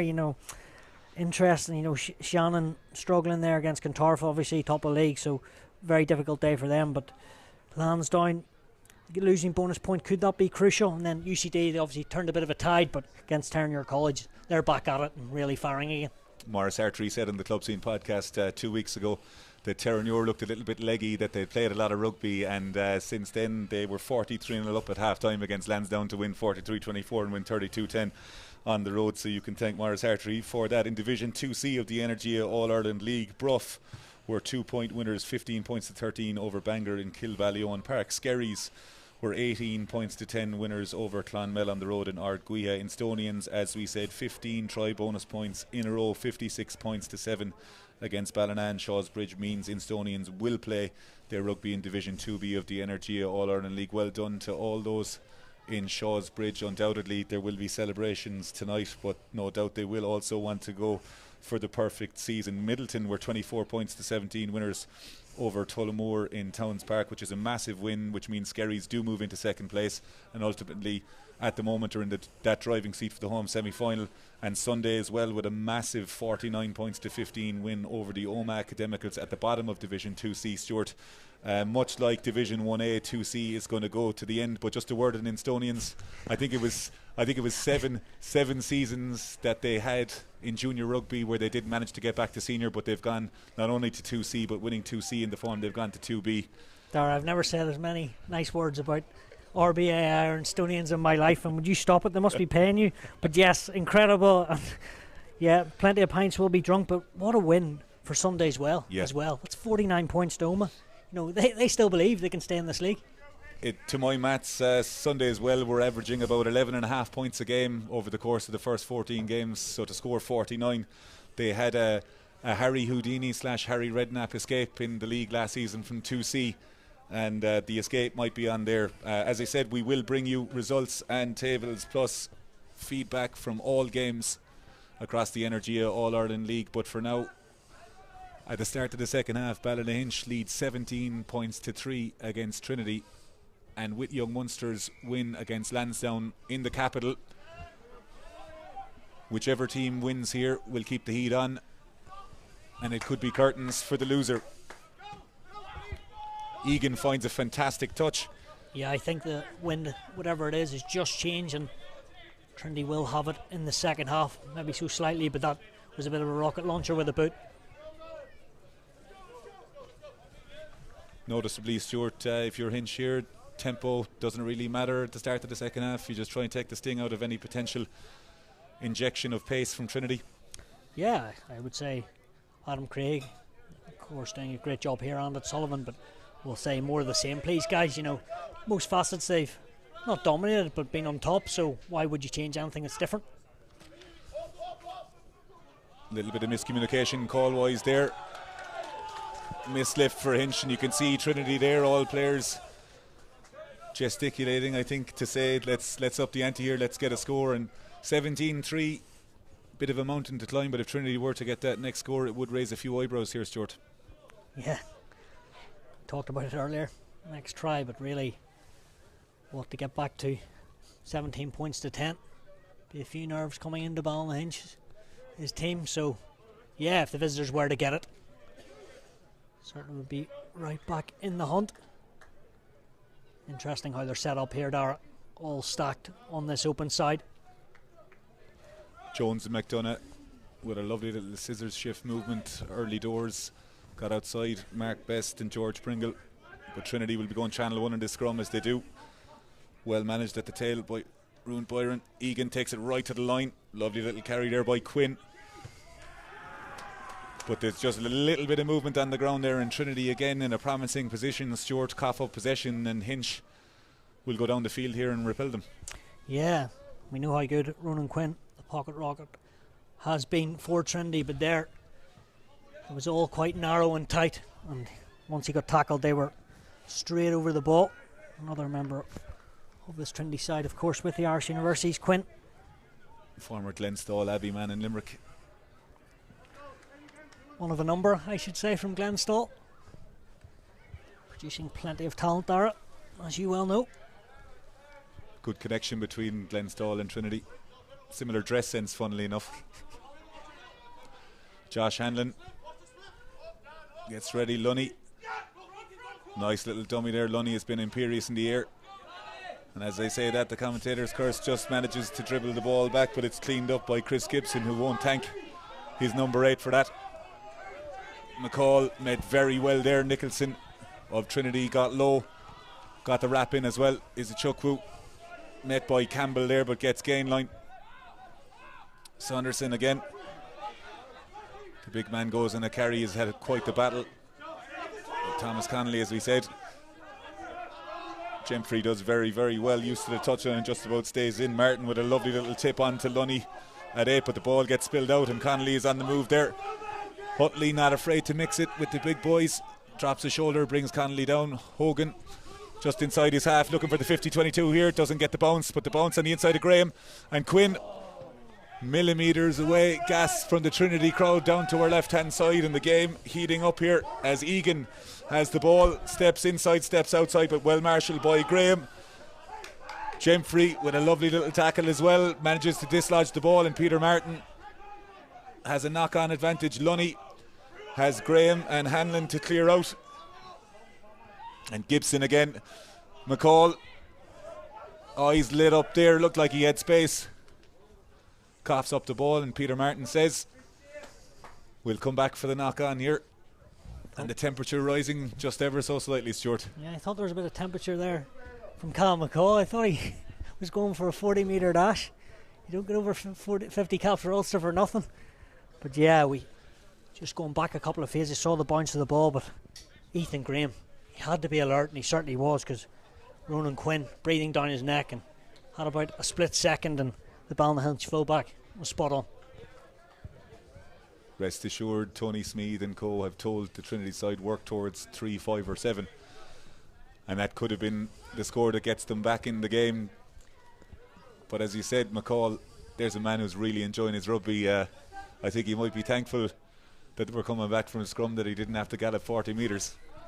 Yeah, we saw a bit of a tactic towards the end of the first half from Egan, putting something in behind and a bit of a dink, and Hogan also did that as well, so maybe they have spotted something in this back three from Ballynahinch. McCall, Saunderson and Hanlon listen attentively to Peter Martin, as Thomas Connolly, Jerry Kerr and Mark Nicholson do as well. Yes sir, no sir, 3 bags full, I think was the response from both front rows there.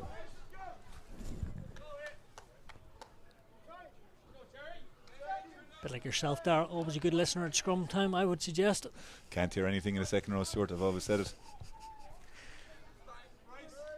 5.5 minutes gone in the beautiful spring air here in Ballymacarn Park, and Ballynahinch leads 17 points to 3. As we said, young Munster's win means Ballynahinch need to take maximum points here, and they are going very, very well about trying to get that 4th try as the scrum ekes forward and Mark Best takes the ball, and they will go down the line here, Stuart.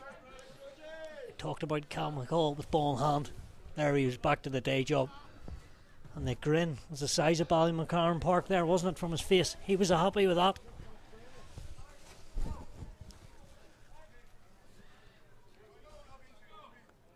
Trinity having a discussion amongst themselves based on defence.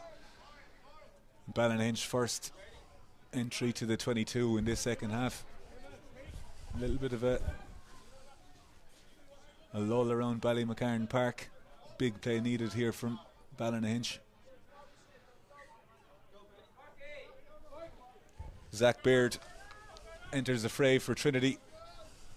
Mark Nicholson comes off, has done well, the Dublin University hooker. Hanlon goes, but just comes off the left hand of Martin. And Trinity have the ball in the 22.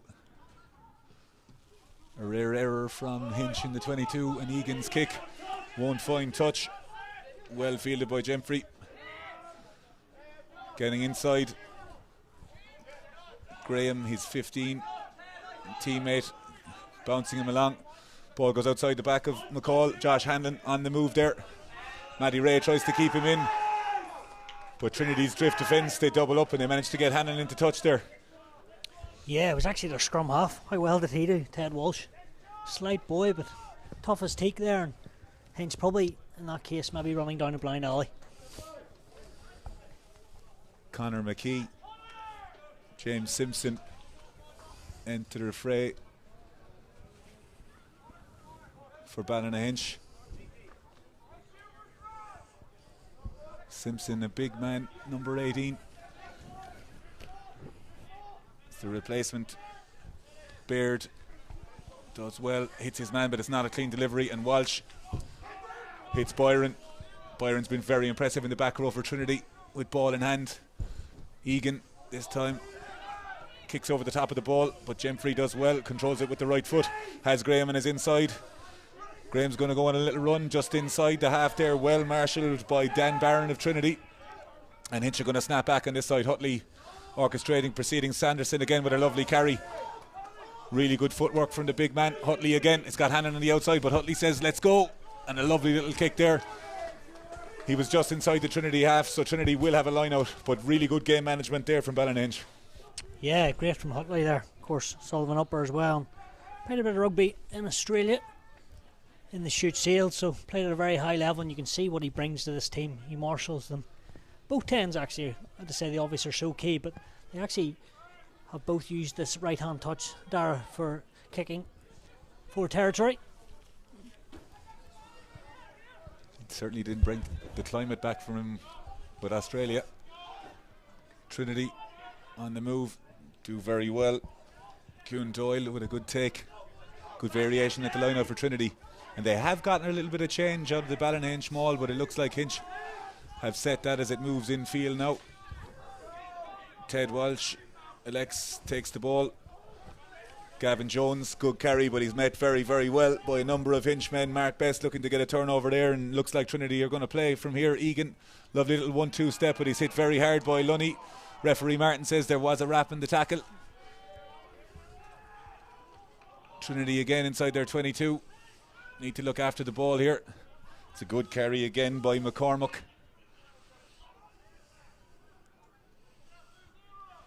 Ball is stripped though.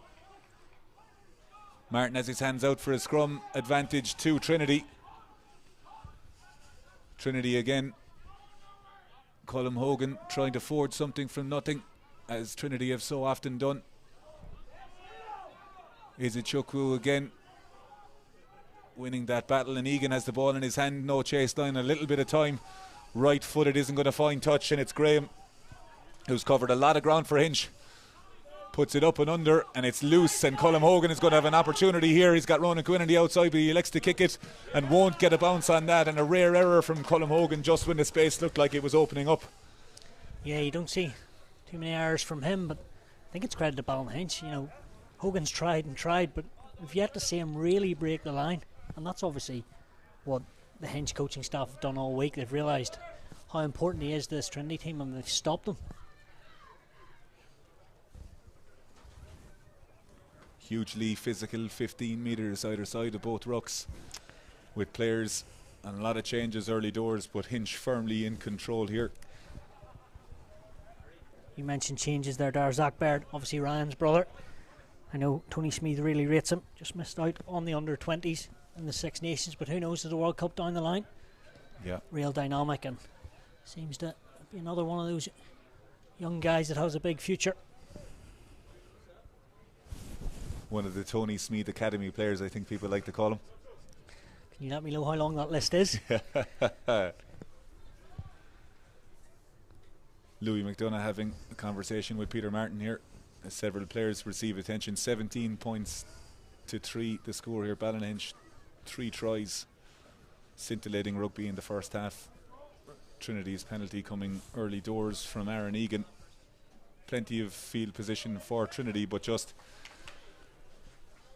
no tries to show for it as of yet. Hanlon has the ball in hand. Izuchukwu takes very well. Good delivery to the replacement, Conor McKee. And it's a good carry. We said Simpson was a big man. He's using that size.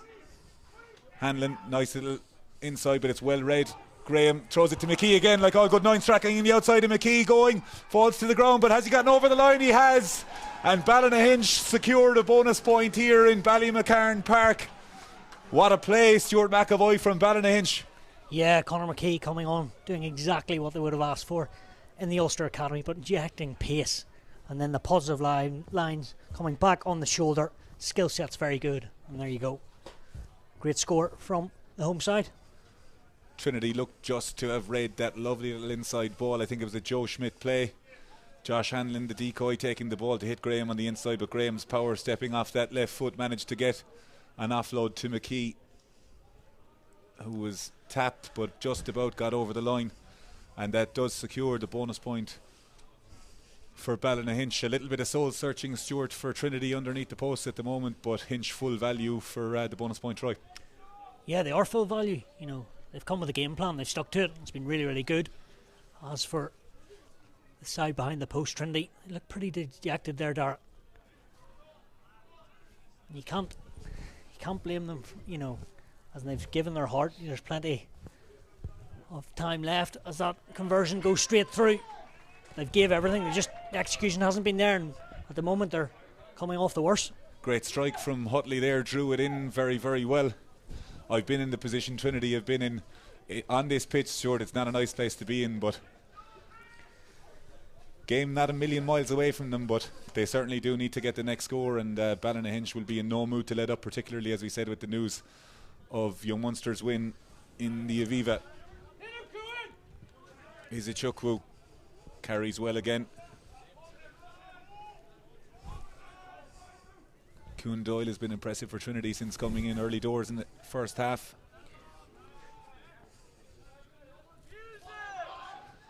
McKee, the try scorer, right-footed, sends that on to the pitch behind us. And Trinity again will having an attacking opportunity here. The game has gone into a small bit of a lull, Stuart, but in terms of Hinch, if they do want to get into the top four, they are going to have to put the foot on the throat here. Yeah, they'll want to get more tries, of course. Especially with the big clubhouse and the fans in there.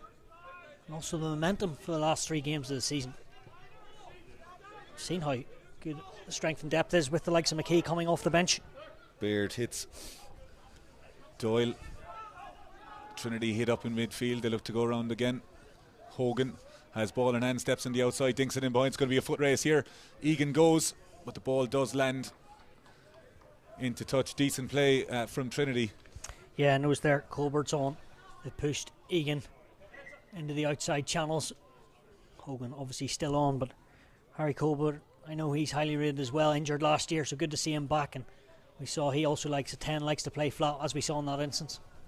Number 21 there in your screen, as you said, Harry Colbert introduced to play. Josh Hanlon with the ball in hand. Trinity going for a 4-man line out.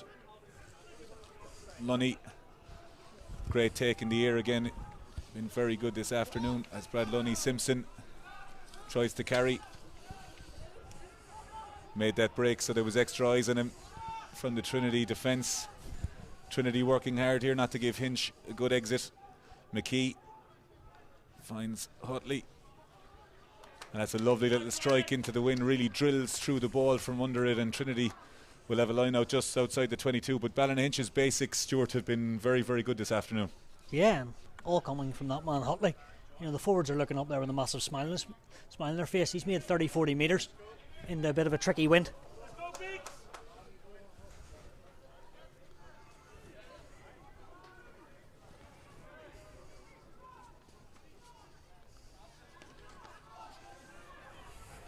Trinity with a 5-man line out, goes straight to the tail, taken by McCormack.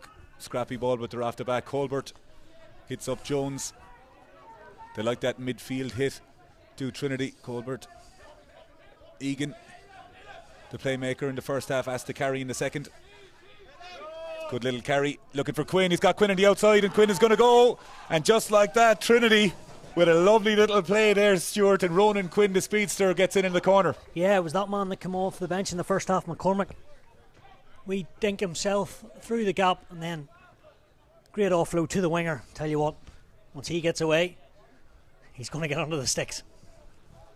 Great finish from Quinn. For Trinity, they needed to get that score.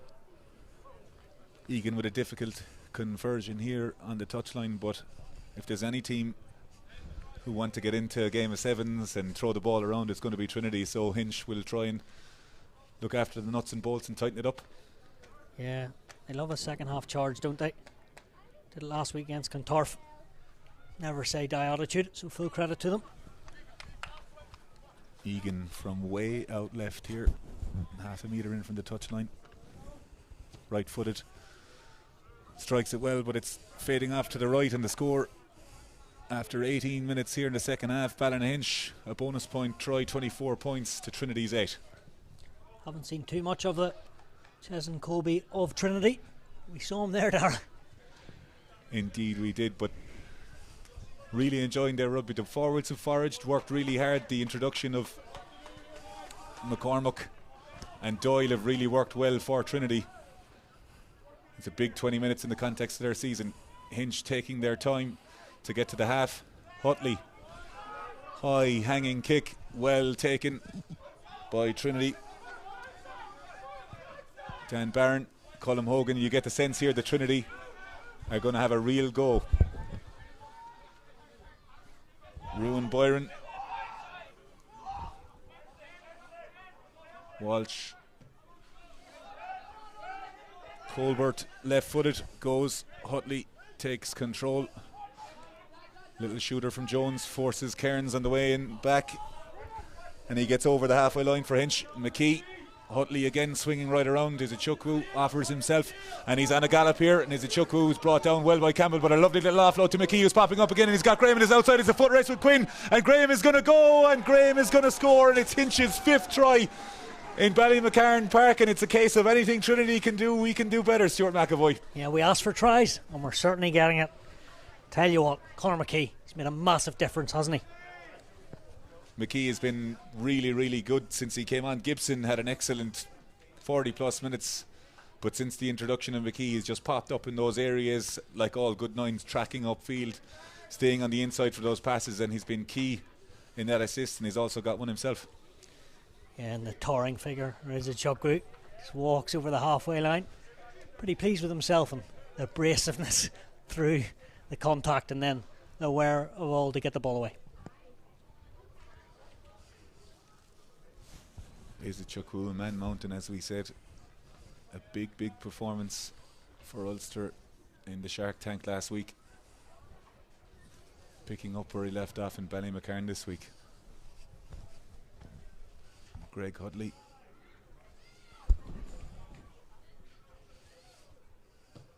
Strikes it very, very well again, does Hutley. He's been very impressive from the boot and draws that one in from left to right.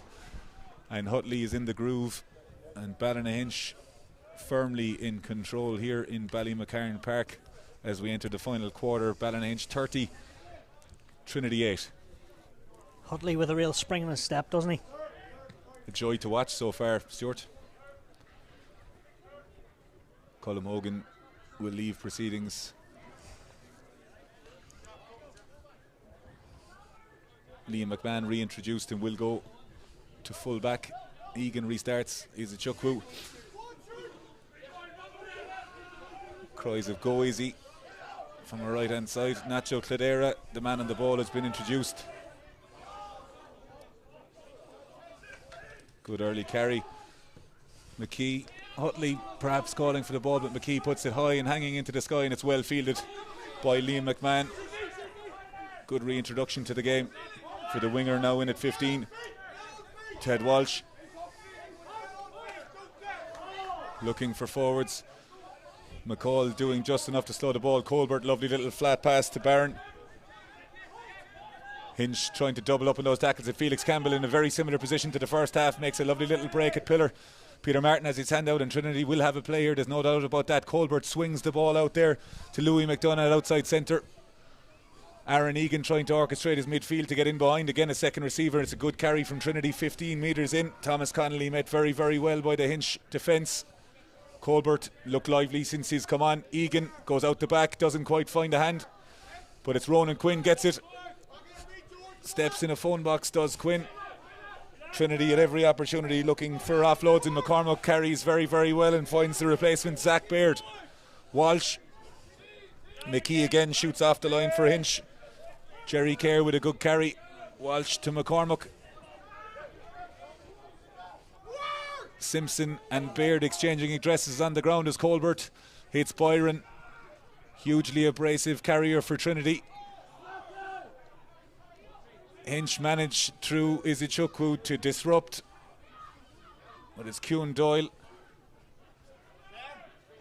Hinch again with it, and they have turned it over. It's through Brad Lunny. As Zach McCall moseys back in. Mark Best, left-footed, doesn't quite catch it as well as he would have wanted to, but finds touch. Decent passage of play from both sides, and Trinity very dangerous, but ultimately Stuart Ballynahinch holding firm. Yeah, and you mentioned him time and time again today. We haven't really talked about Lunny. You know, I've got here, he's got a bit of X factor about him, which he does, but we've also seen nitty gritty there and gets big turnovers. Replacements for Ballynahinch come in. Jack Milligan, Ryan Wilson. But just on your point on Brad Lunny, Stuart, one of those hybrid players, has the real physicality of a second row. He's got the skills of perhaps a centre, and he's also very, very good on both sides of the ball. So he has somebody who's gone underneath the radar, but a guy who's really, really grown over the last number of seasons and is one of the talisman for Hinch. Yeah, and you touched on there both sides of the ball, but also in the line out seems to be pretty vocal. But yeah, it has sort of gone under the radar elsewhere, but I think here he's very, very highly thought of. Yeah. He seems to know what he's at in this team, particularly in that pack, leading from the front. Went to Carrick Grammar and then on to Belfast Royal Academy. As you say, a second row and the back row, so the luxury of that.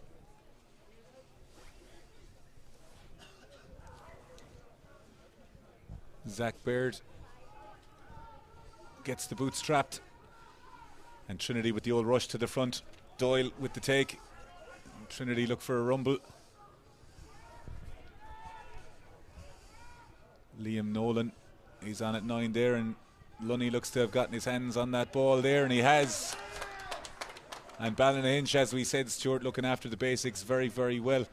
Trinity just really haven't been able to get any stranglehold and possession when on the ball. Yeah, I suppose that's maybe summed up this opening hour for Trinity. Whenever they seem to get something clicking, there's a mistake. But we maybe got it right for one star. Lunny, thank goodness we bigged him up. Preempting it, never in doubt. 15 minutes to go here in Ballymacarn Park. 31 points to 8 Ballynahinch, with 5 tries. Some really good rugby from the Ballymacarn Park side. They look like they will bring this top 4 challenge right the way through spring. 3 rounds to go after today. Yeah, and a bit of revenge actually as well when the two sides met in Dublin at College Park. Hinch with a very strong first half in College Park. Didn't score in the second half. Trinity with a bonus point win. Graham standing in. McKee again. It's been lively, lovely little bounce to draw in 1 or 2 Trinity defenders. Jones does his best. Hutley puts boot to ball, and Aaron Egan takes it in. Lovely little switch pass to Liam McMahon. He's done well in little facets of the game, has McMahon, when he's been on the ball. Ball in 2 hands from Barron, ekes out the yards. Been tireless worker all afternoon. Good carry again by Campbell. Colbert zips it in behind Walsh. McDonough Trinity for the first time moving the ball right the way through, and Egan puts boot to ball and it lands into the hands of McKee. Difficult kick from McKee. Spiral just about gets in behind Byron. Colbert has the ball, has a little chat, and elects to go himself. Peter Martin says most likely no retreat here from the kick. He hasn't signalled just yet. Wasn't quite the connection he wanted, but great to see an old school spiral here. Indeed.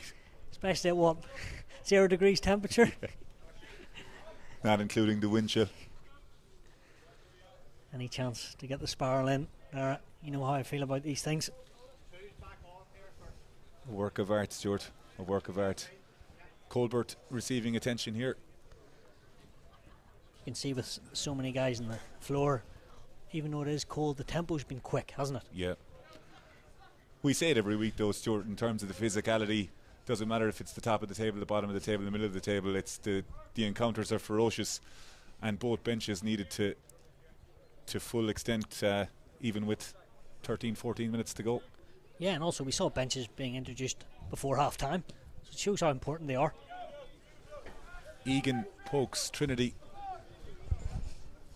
4 or 5 metres into the Ballynahinch 22. 12 minutes to go on the clock. It's a big mountain to climb for Trinity.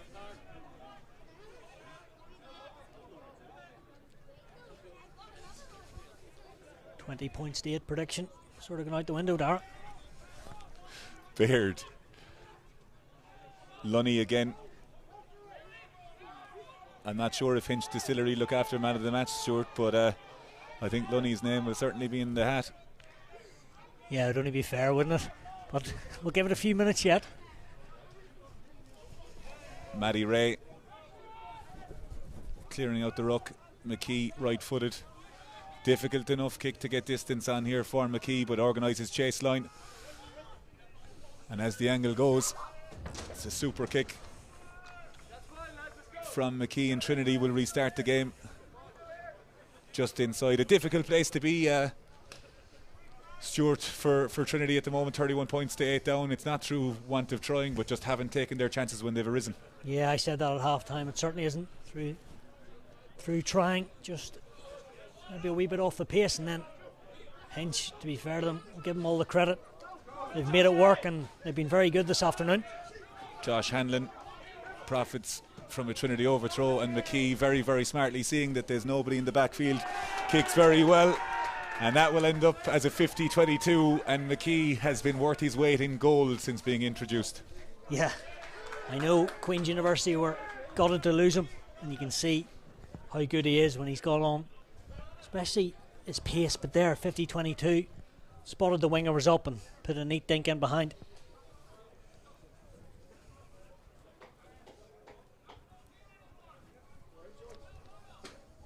Hinch, as we said, with the bonus point already secured here, will have gained a point on Young Munsters if the score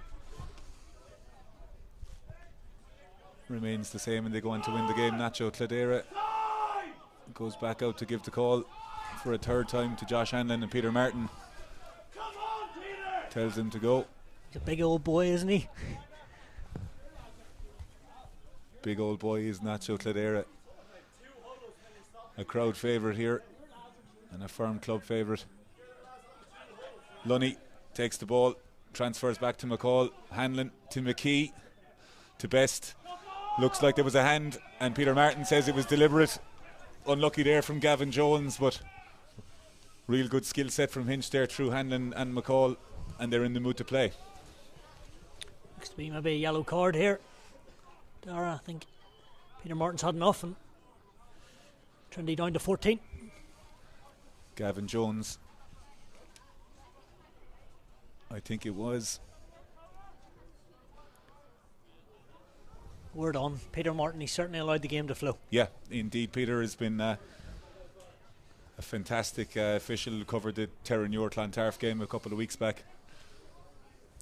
One of his big things is allowing the game to flow. Very good communicator, and I think both sides will be very happy with him today. Often, Stuart, with referees, you only hear they've had a good game when he's not spoken about, but important to give him plaudits. Yeah, definitely, and they're so important to our game, to say the obvious. And seems to be doing well, climbing up the ladder in Ireland for referees. Of course, was over with the under-20s, doing stuff when Wales were playing England a couple of weeks ago. Was assistant over there. McKee feeds Ballynahinch, bounce the back line towards the left hand side. Hutley orchestrating again, but the Ballynahinch forwards deciding the backs won't have the ball just yet. There's some pleasantries being exchanged here. A couple of bodies on the ground. And really, apart from the one scrum time that Trinity got on top, Ballynahinch have definitely had 3 or 4 penalties, haven't they? Yeah, indeed. You tend to see that in games perhaps where a team has asserted dominance early doors. There might be one where they take the eye off the prize with Ballynahinch, and through their forwards, coach John Gunson, that scrum all season has been a real weapon. James Simpson, he's played for Ulster back over 10 years ago, so real club man, mini rugby man here as well. What, 25 years at the club or so? So not a bad man to bring on. It's one of the great stories. As we said, you so often see players when they're done with the pro game. But Hinch with that really good connection, and Peter Martin reverses the penalty.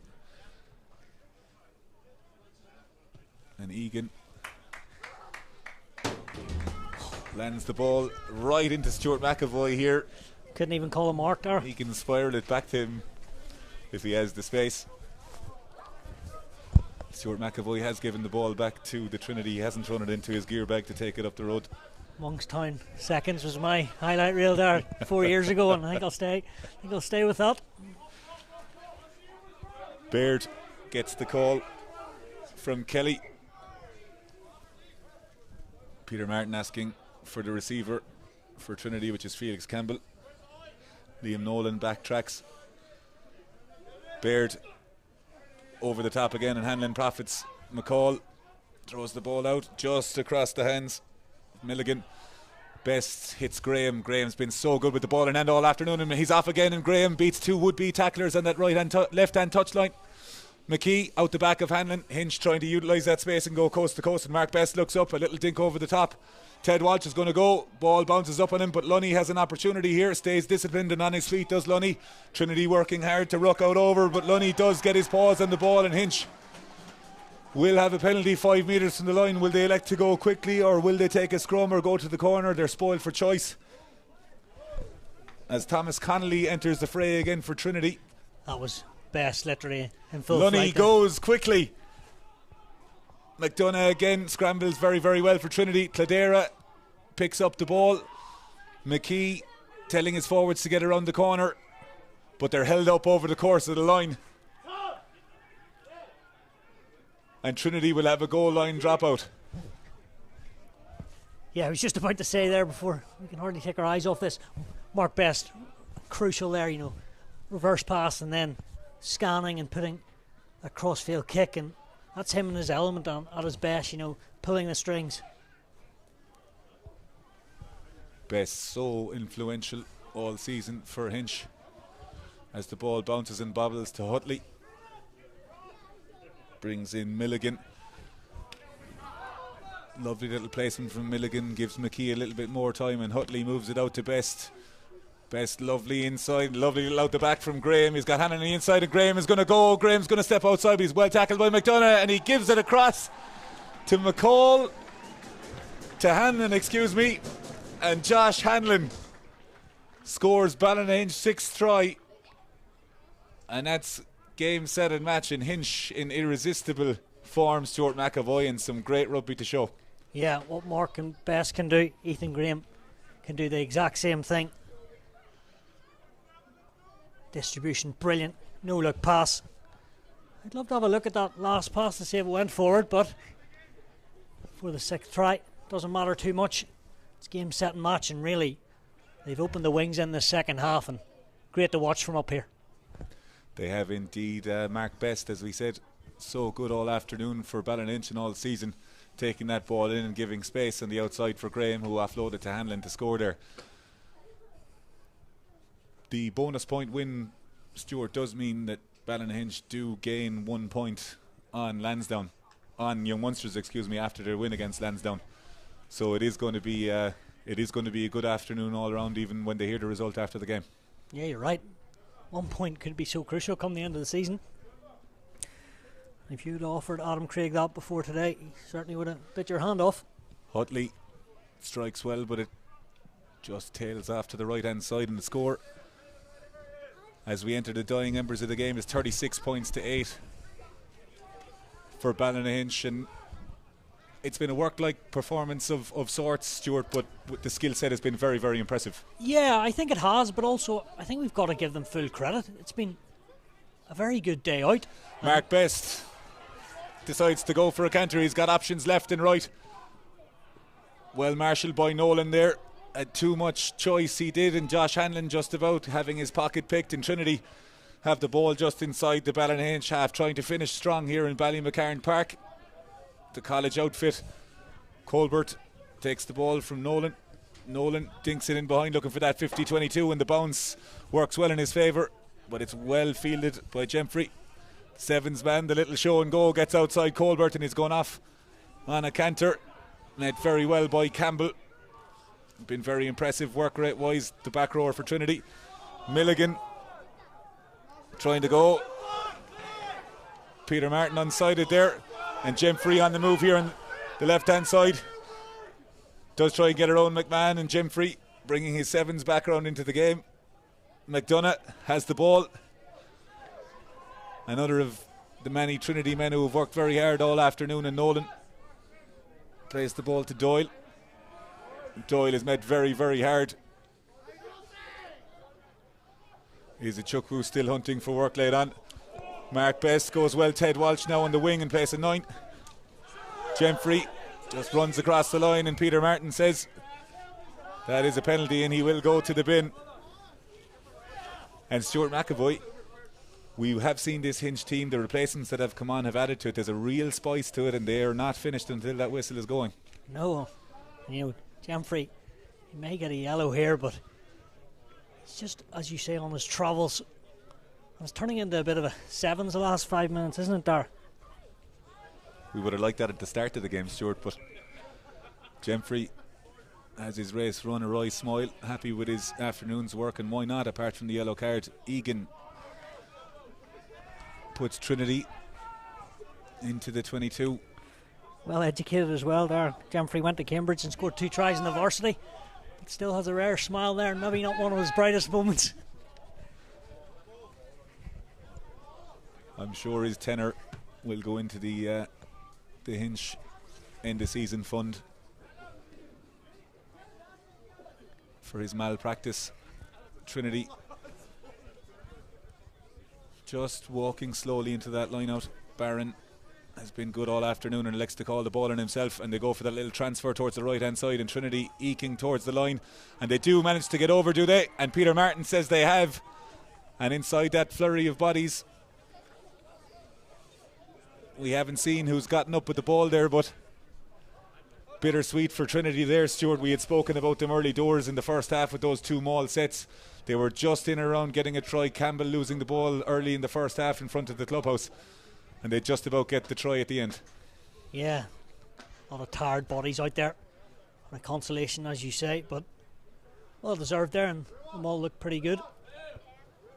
Egan strikes it very well, does Egan. That goes through the posts. Ballynahinch lead 36 points to 15 as we enter the final stages. Stuart, the unenviable task of man of the match here in Ballymacarn Park this afternoon. Yeah, you put me on the spot again, have you? Well, there's been highlights from both sides, I think. If you want to name a few, not to leave any guys down.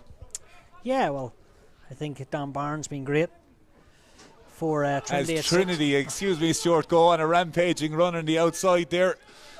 A little bit of a chip kick from Hutley to restart the game, and Nolan.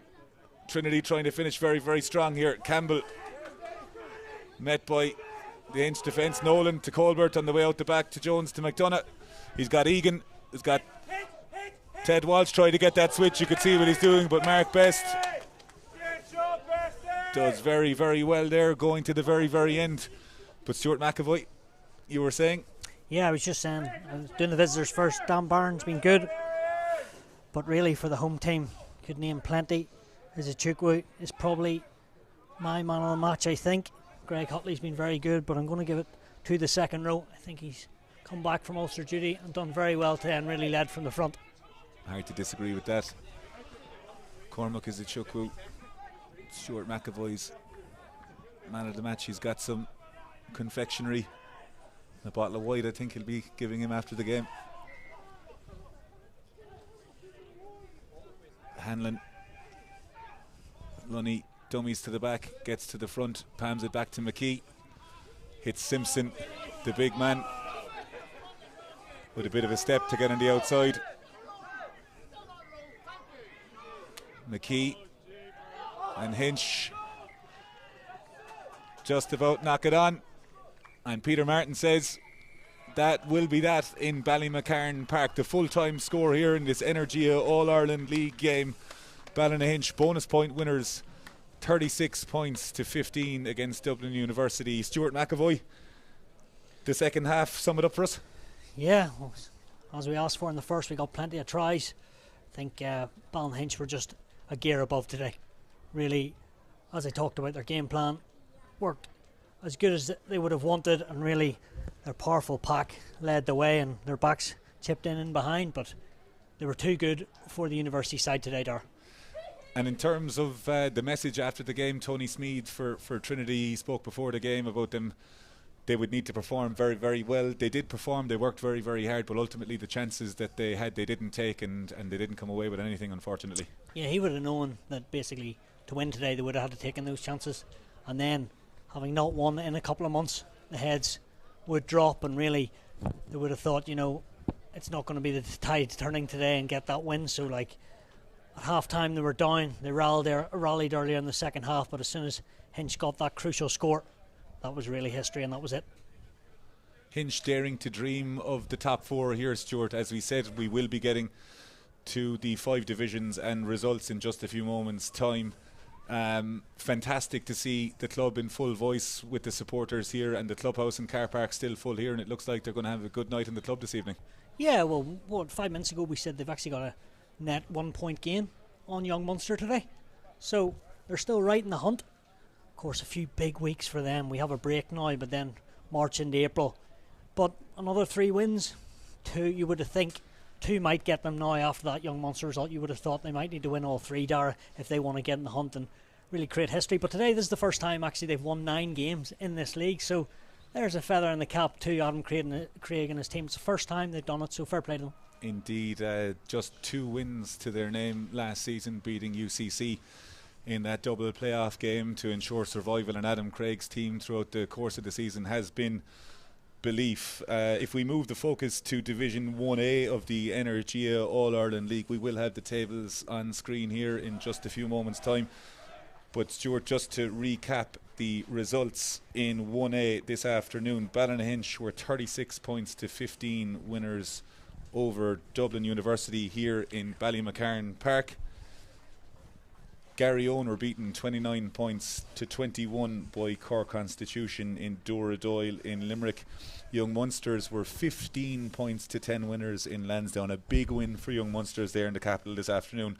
Clontarf with a resounding 33 points to 3 win over Shannon in Thomond Park. And Terenure College keeping up the heat on Clontarf, 32 points to 10 winners over UCD. That means there is not a lot of change in the Division 1A table, which we'll see in just a few moments' time, Stuart. But the results going to form, not a lot of surprises there for you?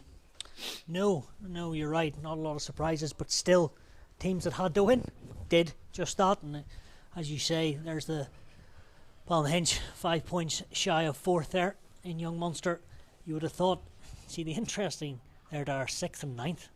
What's that, 7 points? 7 points with 3 to go. There'll be nobody booking holidays early doors just yet. But as we said, Clontarf's win means they are top of the pile on 61 points. Terenure, those 2 teams at the moment as it stands will have playoff spots at home. Cork Constitution and Young Munsters, who do play on the final day of the season in third and fourth. The gap there is 7 points between Con and Young Munsters, and the gap between Ballynahinch and Young Munsters is 5 points. So it looks like it's a shootout. Ballynahinch, potentially, if they can get those 3 wins, will bring it to the final day against Young Munsters.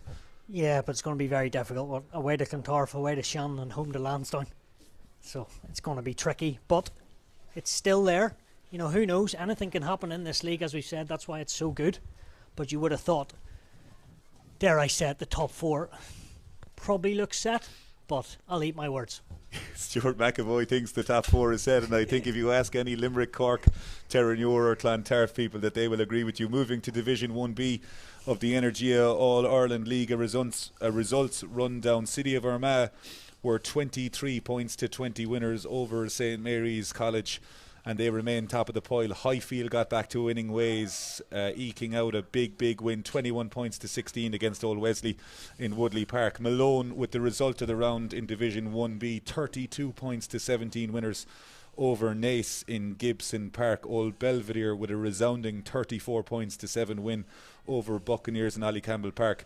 And UCC were 46 points to 34 winners over Banbridge in the Mardyke. In complete opposite to Division 1A, Stuart, there is plenty of movement in the Division 1B table that we've seen there. But a word on Malone, they were written off by many. Apart from Ger Burke on the Club Scene podcast, Maurice Hartree will be eating his words next week. A 32 points to 17 win. That's a massive win for the Gibson Park men. Yeah, and full credit to Darryl Maxwell and Josh Penton down there. You know, they've had a tricky season, loads of injuries, but that was, to say the obvious, had to win today, and they've done it. And you know what? Look how tight that is between them and Bambridge. Now, from an Ulster perspective, not good. One side will go down. Yeah. Yes, they will. Of course, they will go down. That's not good. But like, which way is that going to go? On the other side, City of Armagh at the top there. That's the most daylight they've had at the top of the table. They do play Buccaneers on the final day of the season.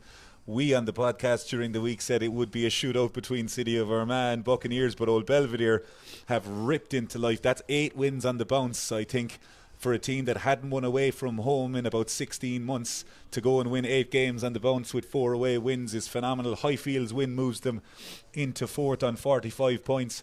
Old Wesley, after losing that game, did pick up a losing bonus, but there's 5 points to go there, so it's very difficult for the Marys with a big win. And Naas and UCC, Naas probably safe after even though they lost that game rather, and UCC picking up that win against Banbridge. That's a big win for them in the Cork side, and Michael Bradley's men now have 8 points between them and Banbridge. Yeah, that is a big win. 8 points, as you say. And you touched on City of Armagh, a club quite like here, real family club, lots of Alligadoos doing a great job. And you know, if they can hang on again, I'm not going to give any predictions on this. It's too tight up there.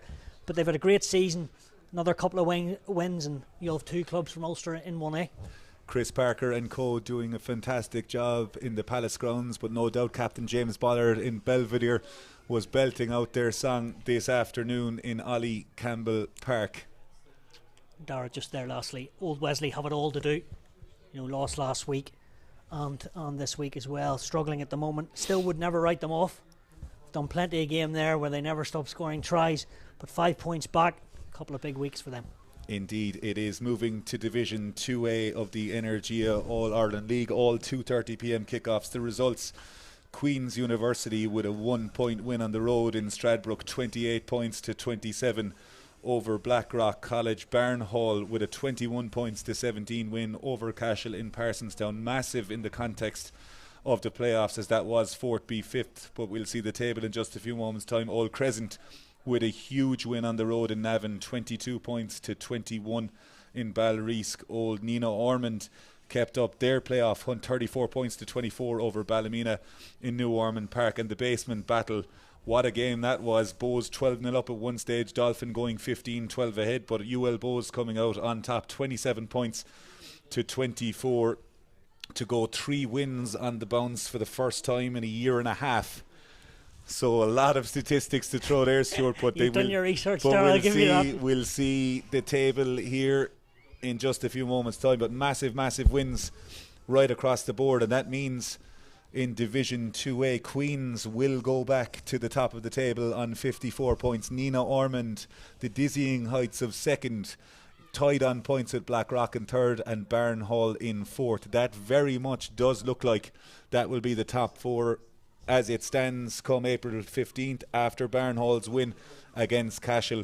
They knew going into the game a win there would create daylight, and they've done that. Dolphin, after their defeat against UL Bows, now 8 points away from them, but the game is not up just yet, and we have seen Dolphin get out of that position before. Navan, Ballymena and Old Crescent with Old Crescent beating Navan and Ballymena losing to Nina, which means Navan are now 5 points ahead of UL Bows. Ballymena and Crescent, you probably would imagine, would be safe, but UL Bows looking to keep that momentum up and play Ballymena in the next round, Stuart. But much like 1A and 1B, Division 2A is some phenomenal form from teams there. I tell you what, 9:30 this morning when I dropped Dad down to Belfast to get the bus to Stradbroke to follow his beloved Queens, he was nervous.